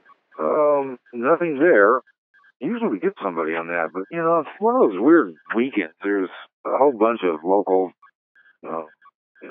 preseason football games on network television. We got the Labor Day weekend coming up. We got people still losing television on Hurricane Harvey and other distractions, and that's fine. We're here every Thursday, so we've had the question about, such as was posed by WB5EKU. I don't know if it's already scrolled off the screen, but it's still there way at the top. And by the way, we'll put the entirety of the shout box up in the shout box history, even though it may scroll off of your screen. We do capture all of it. But Don poses a fairly commonly asked question, at least we've had over the years. What frequency to put your hotspot on so that it will not interfere with other services in the band plan? So VHF, UHF of your RF device. And the problem has been that with the lack of coordination between coordinating committees throughout the U.S., while there are national frequencies, I don't think that there is a set of frequencies set aside for low power RF devices, aka hotspots and access points. Setting aside for the moment that, you know, some guys put them up on the roof and try to operate on as a high power, hotspot. But just putting that aside for the moment, there's a lot of difficulty in this, and perhaps this is a good time to go over some of what we all seek, and that is the clearest frequency we can find to put our hotspots on that either or both, well, it has to be both, doesn't interfere with somebody else and isn't receiving interfering signals from a station that's on that same frequency or nearby who perhaps is properly using it. This is assuming that we're not utilizing frequencies we should not be utilizing, such as satellite uplinks and other frequencies that are designated for other purposes. So, what are your thoughts? How should we attack this? Please key up. WB5EK. WB5EKU, go ahead. WB5EKU. Yeah, my post came out of a thought I had, plus the fact that I realized that one of my hotspots I had right at the beginning of the satellite band, and this came out of not only what the hotspot is going to transmit on, but also what you transmit to. So, we should all be aware of where we're transmitting. Some of these satellites have really, really sensitive receivers now. And if you walk outside with a handheld and you're having a pass of a satellite, you might have interference because you're talking to your hotspot. So my thought on this is yeah, you're correct. There are no real coordinations on this, but there are band plans set up like satellite, weak signal, and I think if you check with your local coordinating agency, I think you will have a really better chance to find a good place for your hotspot. Let me reset here a second. Lucky in Southern California, and I think Northern California has the same thing, that they have band plans set up, and they do have digital areas set up where you can run low power digital. All you need to do is contact your local coordinating agency. And Mike, I just have a phone call I have to take, so I'll be listening for about 5 minutes with half an ear. It's HWB5KU.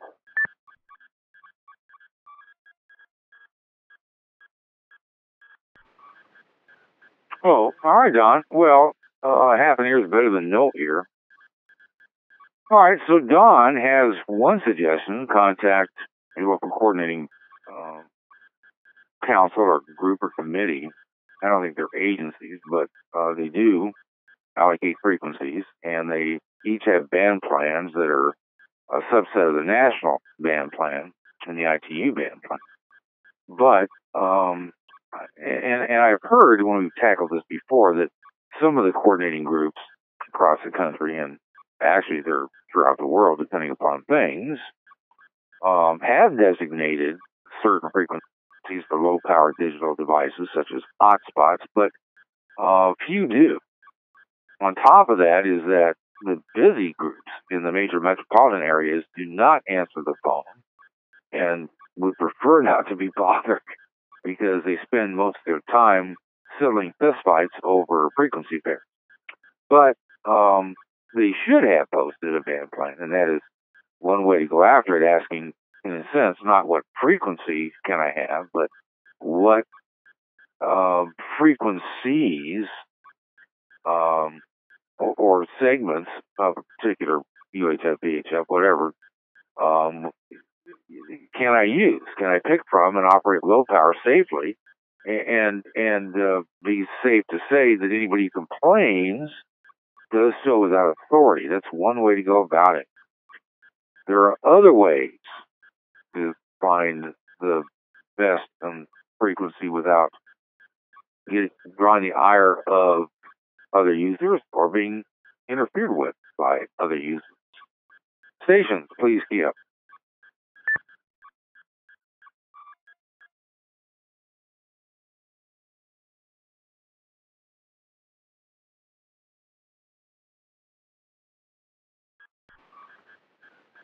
Well, no response there. So I thought that just about everybody that's on a hotspot that involves an RF device that's other than, for example, a dongle, had to pick a frequency. And I'm surprised that you had no thought about how you went about picking that frequency. How did you go about picking that frequency? And are you operating at the lowest possible power on that frequency? Now, if you live in a rural area, assuming you stay off of frequencies that are allocated to other services within the band you wish to operate, it may not even be an issue. And you can put a big antenna on the roof and provide, D-Star, hotspot capability across the wide area and open it up to all your friends and family. But in most areas, that's tough to do. We've had reports of occasionally a coordinating group actually saying, yeah, you can use this frequency here at York. That's not likely, but apparently it's happened. So, how did you land upon the frequency you're using? Can we reach a consensus about what frequency or frequencies, if that's possible, are best? Maybe it's a matter of deciding what frequencies are not good for hotspot. Again, assuming this is all low power and you're not trying to service, the entirety of the county in which you live, for all I am. Stations, please key up. K6 N5WD. I have K6JM and N5WD. First, we say good evening to Jim, K6JM. Go ahead. Okay, hi, Mike and the group. Been doing other stuff, unfortunately, so I haven't participated. I'm sorry, but this is an interesting topic. The obvious thing is you start with a band plan. If there's one that applies to your region, great. If not, the ARRL band plan for the band you're looking at, and then you find an area that makes sense for what you want to do, and then you listen. Now, there is software where you can set up a little receiver and it'll record and tell you just how much traffic's on that thing, and that's the right way to do it if you want to be serious. But you just spend some time with it in the background, and if somebody likes to use that frequency, you'll find out. That's how I do it. It is interesting, the whole issue. You're talking about hotspots and things, but up here when D-Star was first rolling out, the local frequency coordination group was not interested in helping the early D-Star repeater owners find a pair, and so Tim K6BIV would use one of those automated receivers hooked up to a computer that would record activity over 6 months sometimes, and he could come back and show data that this frequency has not been used from where he is for that long. So there are ways to do it. But the main important thing is just don't upset somebody else if they've already are using that frequency. Back to you. This is K6JM.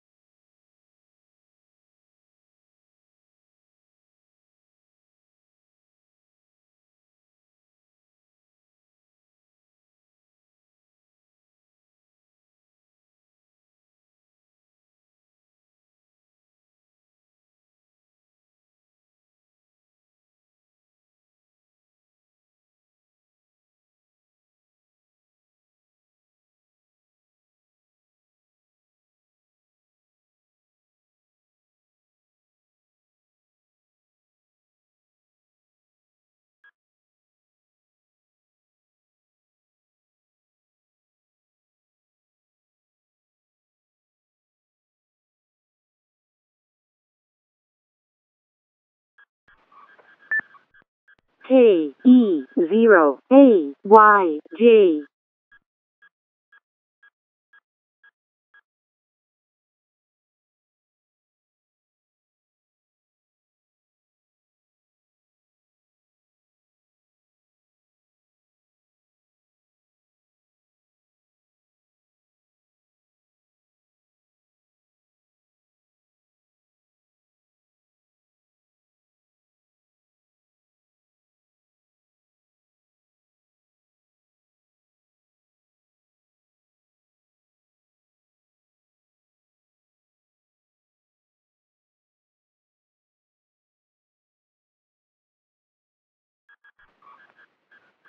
K6KD testing 1, 2, 3. It looks like the constellation is working. Just waiting for Mike.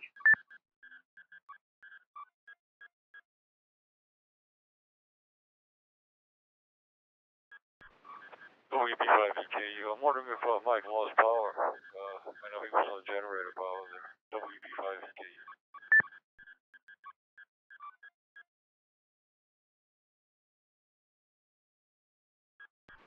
This is K6JM. I think I talked too long. No, you didn't. NYWB.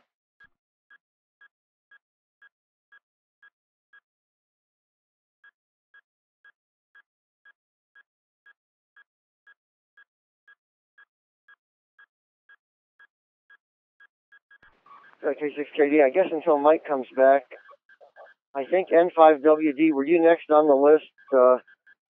I wasn't keeping real close track, but maybe just to kind of keep things going.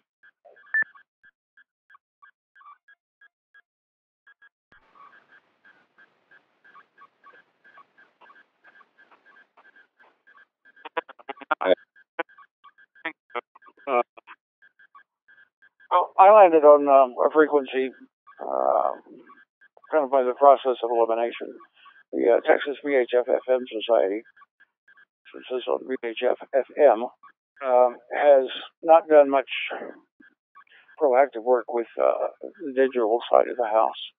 They have had a few swaths of the bands, I should say, designated for inputs and outputs of digital systems, but they haven't been really proactive about assigning individual type of things like a hot 3 Mega 2 2-band radio. The reason I got that was I fly rockets, and sometimes when we're on a big meet, I'll need to QSY to get off a frequency that somebody else is using. So it's the ability to move frequency if it's local QRT is an advantage for me.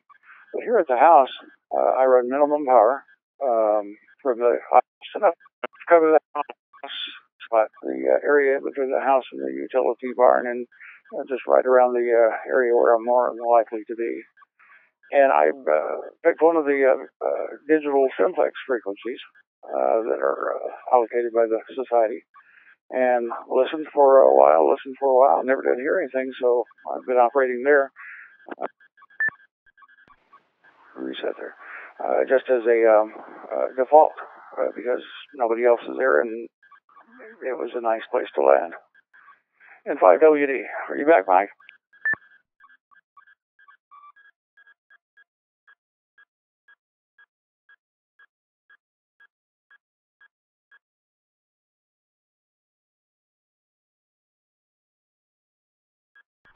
Fuck is K6KD. I guess he's not back yet. So were there any other stations? Yeah, good info in N5WD. Any other stations that had either keyed up or want to key up on the topic? Or Don, WB5EKU. Let me pass it over to you because you initiated the topic and it sounds like you're back. So WB5EKU, over to you.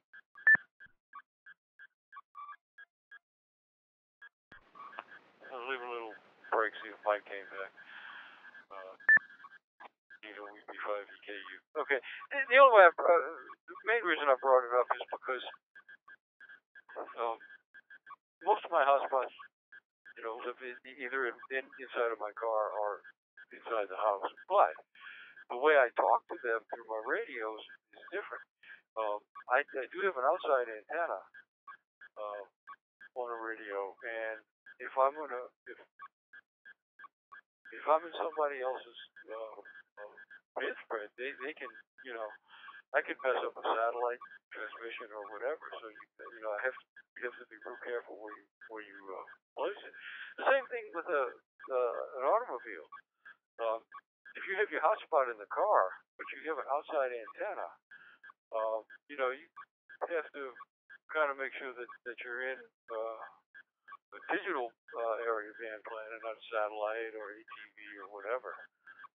It's just a thought I had, and I think it's something that we should not be overly concerned about, but it's something when you pick the frequency that you do some research into it. Just don't say, hey, I'm going to jump on this channel right here. So that was my thought behind this whole thread.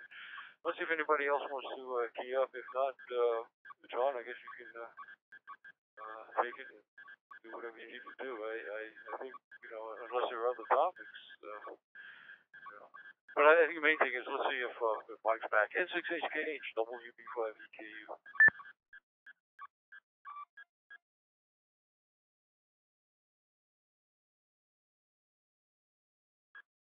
That's K6KD. I got a text from Mike that he lost internet devices offline. He's investigating, so I texted back and told him we're continuing in the meantime. So let me just add one comment on the band plans. I don't know if this was brought up before, but I think one of the issues is knowing what the band plan is for your area. And I don't know that there's a central database of that or central listing. Those of us in Southern California know that there's a 2-meter group is TASMA, and I forget what it stands for, but you search for on the website, and the SCURBA is the organizing group for other bands such as 70 centimeters. But in just the past few minutes, I was just doing an experiment, putting in Google, searching, putting a state name in, and putting amateur radio band plan. I tried it for Missouri, Virginia, a couple others, and it came up with, it looked like, good old Google would give you some links that would tell you, like, for example, a Virginia amateur radio band plan comes up with an organization called SARA, Southeastern Repeater Association. So it looks like that might be a good way to start. So let's, I guess, leave a pause for Mike in case he got his internet power back. Otherwise, after leaving a pause, if any other stations want to key up on this topic, go ahead.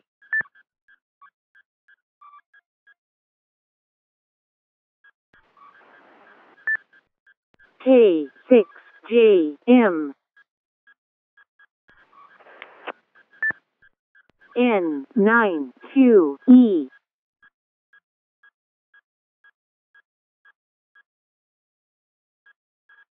Okay, K6KD, I'll be acting as a pretending net control. By the way, I'm doing something that Mike would just absolutely have a fit over. I'm doing this without having Winbook running, but I'm using a pencil and paper instead. Anyway, saw two stations, K6JM and N9QE. And I may have missed some because I'm not using WinDV. So anyway, let me pass it over first to K6JM. Go ahead, Jim. Okay, you brought up the idea of the frequency coordinators, and usually, in many locations at least, they are the ones that will publish for a particular region a band plan for that region to the extent that it's different from a national band plan, such as the ARRL band plans. And, I have a lot of respect for the time and effort that the people who work in those frequency coordination jobs spend, how hard that work is. We've had some cases where in some locations around the country, they are not interested in newer modes and well, let's put it another way, they're not interested in optimizing the utilization of the spectrum that's available to us, particularly in VHF and UHF. But generally, it's hard work. It's technical. There's a lot of computer tools now to help them, but still. But up here in Northern California, there's the Northern Amateur Radio Relay Council of California, NARCC, and there were a bunch of paper repeaters, that is, repeaters where the coordination had been given out, but there was no actual repeater on that frequency. And so eventually another frequency coordination outfit was formed to focus just on digital. And, so far it's worked, I would say. But it means you have to look around and you may find more than one frequency coordination group in a given area. But that's the place to start for sure, is have your local frequency coordinators publish a band plan, and that's your first guidance. I completely agree with you, John.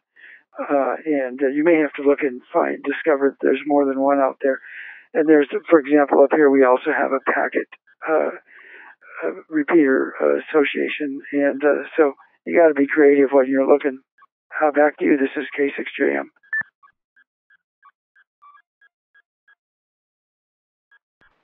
Okay, thanks. Yeah, good, very good info, Jim. Let's leave a little bit of a pause, and then I've got, as if I'm the real net control, N9QE, I think, is next. But let's just first leave a pause in case Mike got back.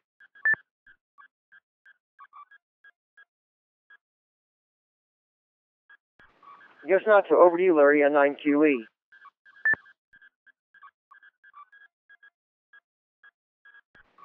Yeah, hi, John, and Don, and everybody. N9QE Larry here in Harbor City.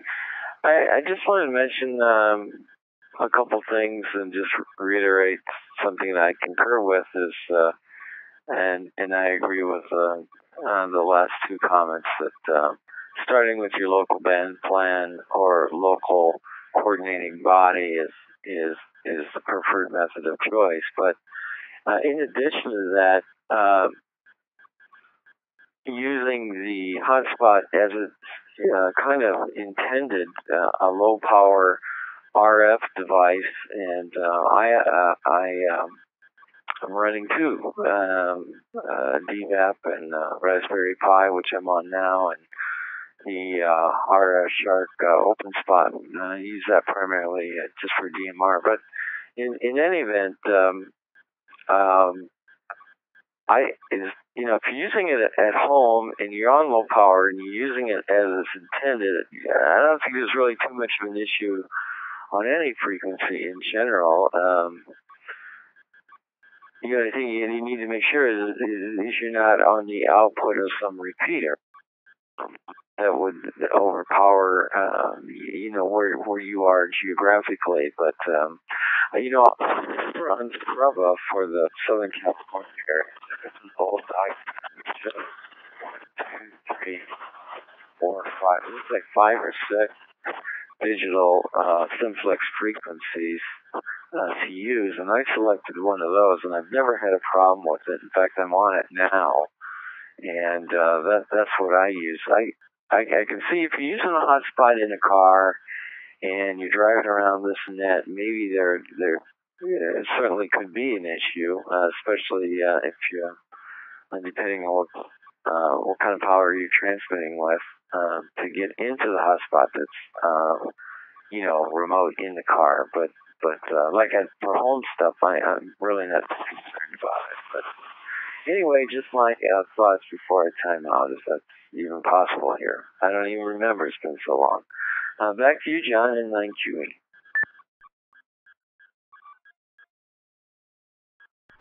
Okay, well, Larry, yeah, good points. Yeah, it is possible to time out. And yeah, you haven't been on here lately yet. So a little gentle encouragement. Any more stations? And since I'm just using my radio and not WinDB, I may not catch everybody. So bear with me. Any other? Well, let's just first leave a pause for Mike, and before anybody keys up.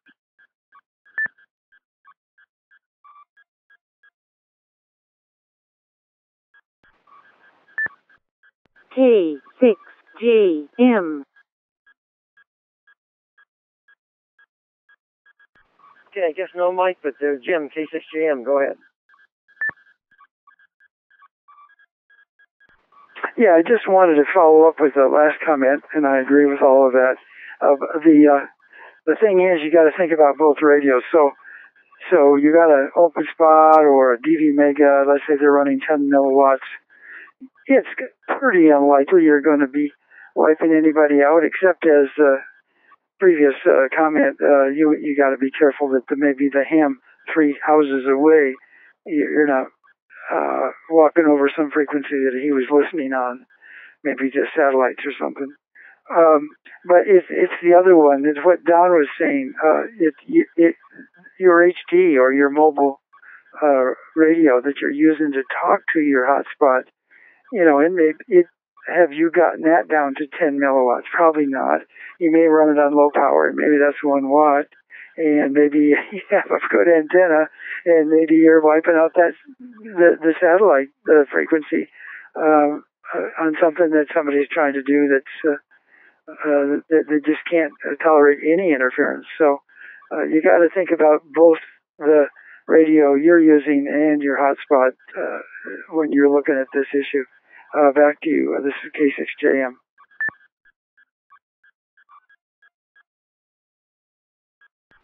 Oh, all good points. Any other stations would like to weigh in on this topic? Please key up.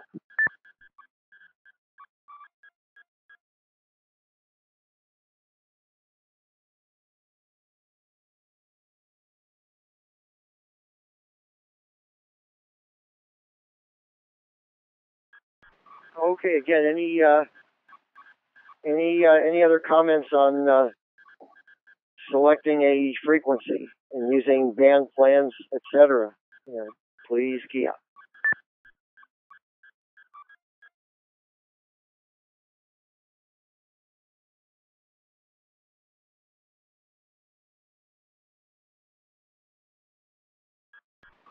Okay, I guess not. I don't recall if Mike mentioned any specific topics that were in on the agenda after this.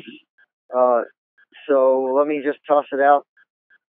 Anybody with another topic, key up, please.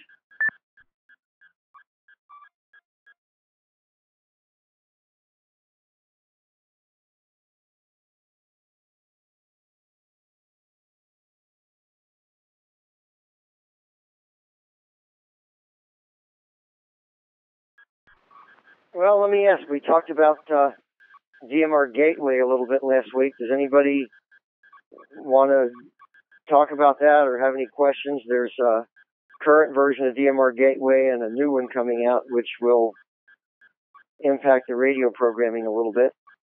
Any interest in that? Please key up.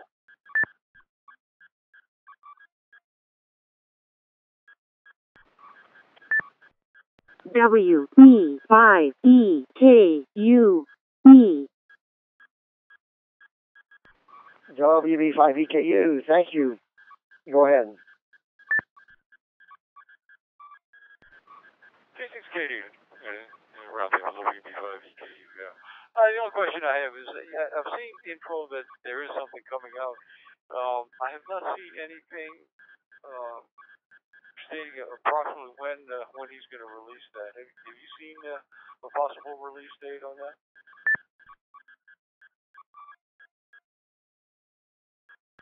Well, it's on the. It's from Jonathan G. Fort KLX. It is on a separate branch. It's not on the main branch. It's his plan. He didn't list a date when it was going to be on the main branch, but he wanted to have a few XLX DMR reflectors in the mill to put on there. Now, since then,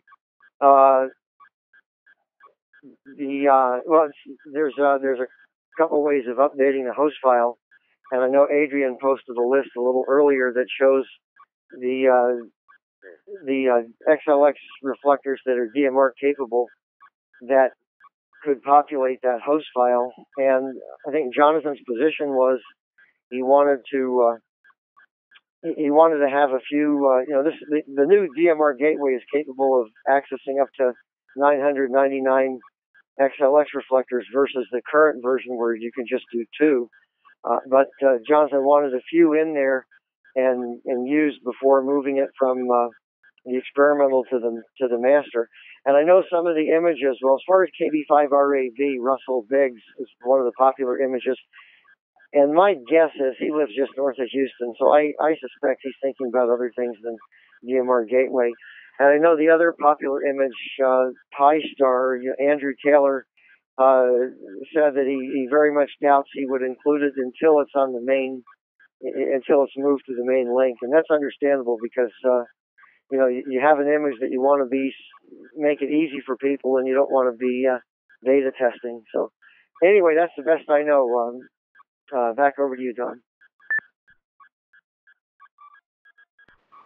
Oh, okay, yeah, thank you for that. It'll be interesting to watch. I have read some of Jonathan's emails on it. It looks very interesting.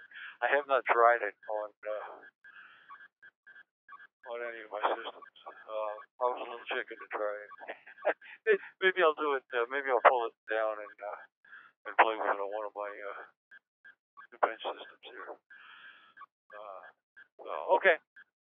John, thank you very much. And I don't know that I have any more topics. I guess you can throw it out there and see if anybody else has any other topics. WB5EKU.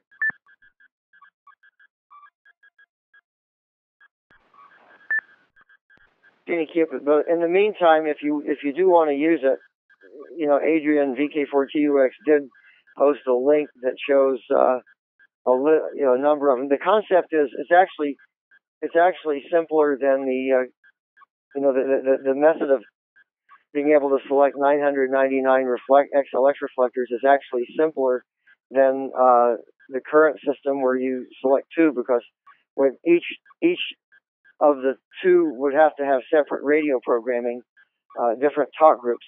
The way it works with the 999 possibility is all the radios or radio programming would be common, so you wouldn't need to use multiple channels. You would just need to add additional channels to select the XLX. For example, you're starting with 8. So if you wanted to select, let's say, 8 and then 212, you would use a talk group 8212. So anyway, let's see if anybody has any more questions or comments on that, or we can move on to something else. Let's see if Mike is back first.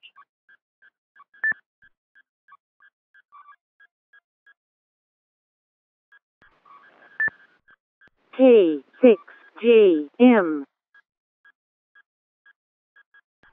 No Mike, but Jim, K6JM. Go ahead. Okay. I just wanted to add, I'm one of those where I'll get up to date in a topic and then I'll go off some other direction for a while and then I'll be out of date on that topic. So if we have some listeners, DMR Gateway, if you haven't tuned in recently, is part of the multi-mode G4 KLX software that's been coming out the last year and a half, 2 years, and it basically it functions if you set up a Raspberry Pi or any computer where G4KLX software can run. You would normally define a network that your multi-mode system can connect to, but DMR Gateway simulates being just another network, such as Brandmeister or and you name it. It started out being DMR focused, but if you tell your system to point at the DMR Gateway as a pseudo network, then inside it you define the various real networks you want to be able to connect to, and there's control commands, there's configuration so that you can connect to, for example, Brandmeister, DMR Plus, and then now XLX network as it's emerging as a network. So it's a big advance for people who want to run multi-mode and be able to have different networks out there that they can connect to. And I had a lot of trouble figuring that out. So that's why I wanted to repeat it, so somebody else doesn't have to go through that. Back to you. This is K6JM.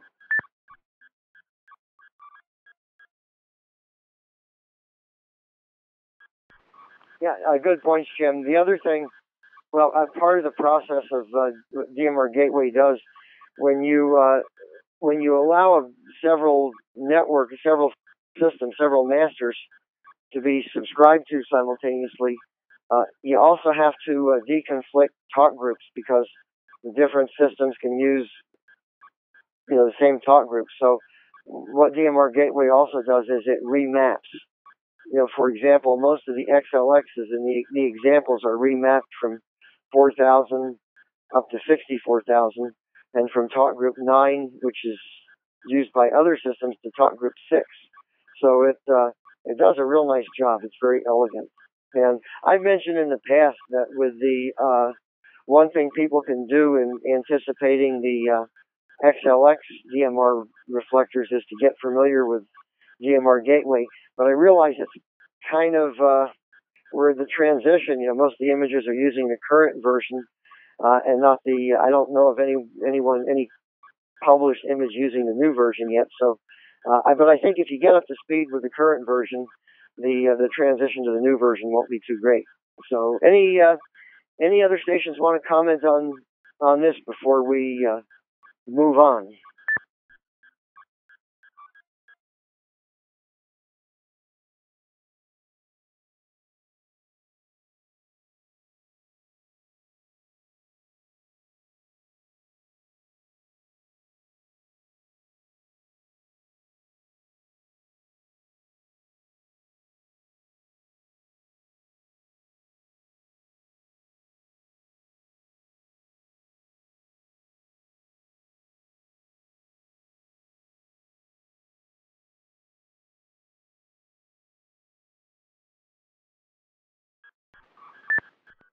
K6KB.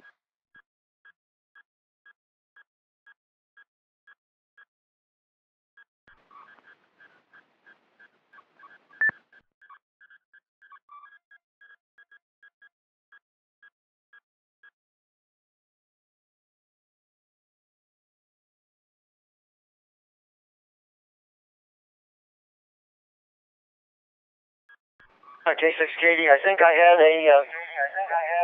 Oh, radio on back. Sorry about that. I found that my gateway temporarily went to sleep, so I guess we're all having some challenges. So I was asking again if there were any further key-ups. Let me go back. If any further key-ups on the DMR gateway topic before we move on.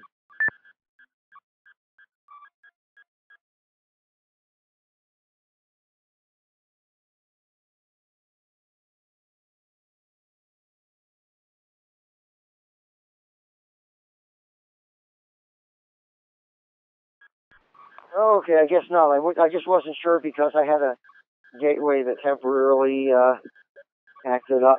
I got another text from Mike. He said that his, well, I won't say the first words he used, but he said his internet is gone. His pocket Wi-Fi on cellular service has 0 to half bars. Devices connect but no data throughput, so he will not be back on the air tonight, unfortunately. So I was going to try to make sure we could keep this going, so when Mike got back, we wouldn't have ended it early, and then he'd be disappointed. But I guess we can't worry about that. So anyway, any further topics from K6KD?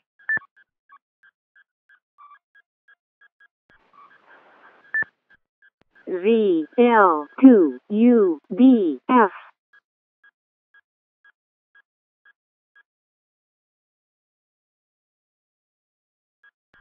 Okay, ZL2UDF. Good evening, or I guess I should say good afternoon. Go ahead. Yes, I was just thinking it myself. I thought to say hello. Yeah, I knew I was going to say good afternoon, but I'd already started thinking about that in advance. Anyway, just popping up just to say hello, and I'm here and I enjoy the net. Keep up the good work, and I'll go back to QRT, so to speak.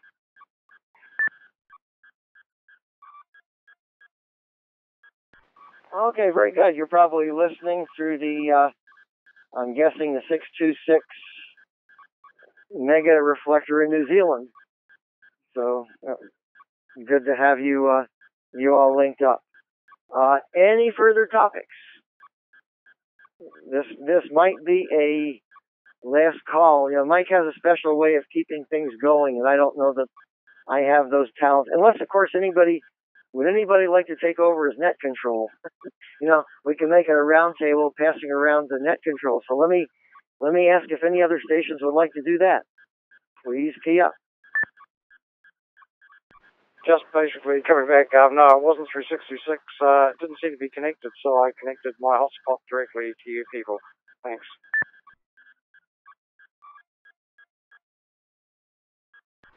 Okay, I made a note. I'll double check that because I think the intent is for 626 to be persistently linked. But we'll check it and see if anything happened at our end to break that link.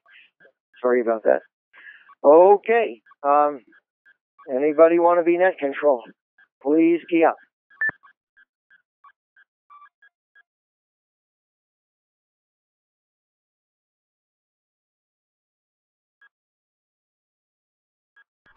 Okay, well, I didn't think so. Any other topics before we say adios?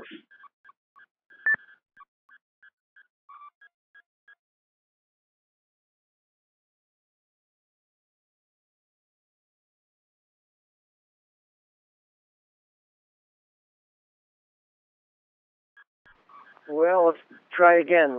We were running 2 hours and 23. I guess that's kind of short, but not completely unrespectable.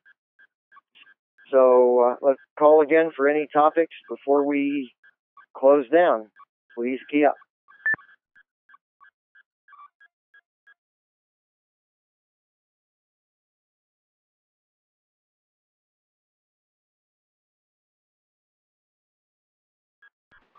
Okay, well, I guess not all of us have the magic touch that Mike has, able to keep things going. So anyway, I guess I'll make one last call, and then if nothing else, we'll just wrap it up.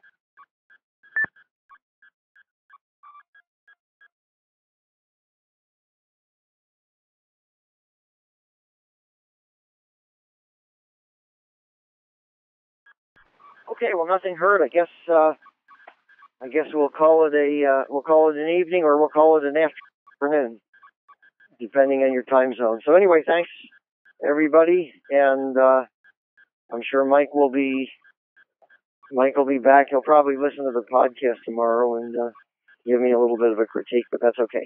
Anyway, thanks for your participation, and we'll close the net now. I guess you're supposed to give the time to be official at 2100 hours 24 minutes and 51 seconds. So, good evening, everybody from K6KD.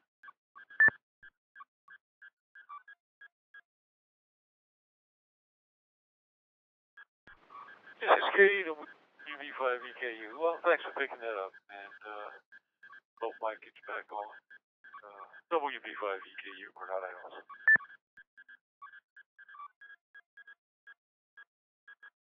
Yeah, Don, I suspect.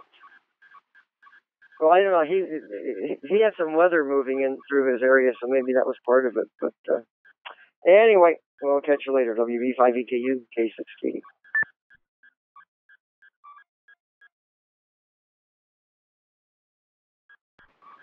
WB5EKU.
ZL2 UDF K6KD, if you're still there. Go ahead. ZL2UB. Okay, I just wanted to let you know that link is up between 626 and the Constellation. You know, I looked on the 002 dashboard and saw, you know, XRF 626, and I'm just looking now at the 626 dashboard. And, you know, on 626, we're linked to Module Charlie.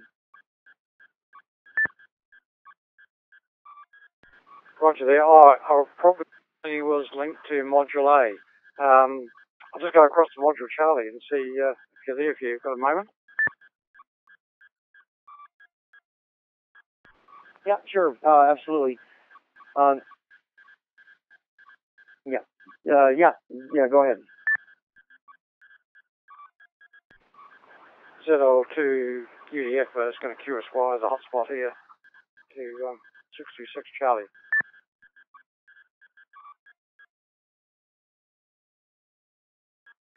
Okay, we'll stand by.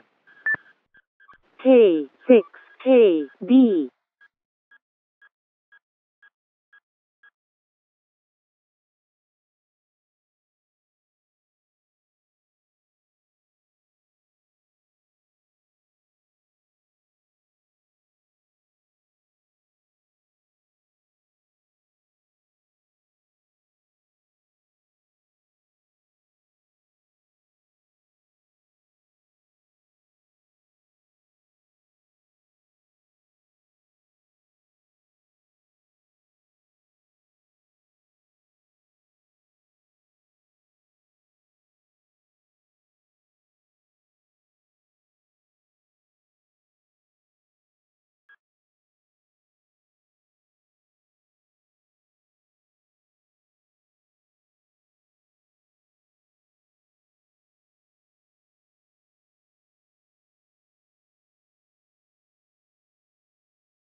Here is ZL2DF back again on the original frequency, on the original reflector rather, being XRF002A. in my settings. I just need to work out how to do this. I need to add in a line for the 626 Charlie. I've got 626 Alpha and 626 Bravo, but not the Charlie one for the preset target. So I'm running dash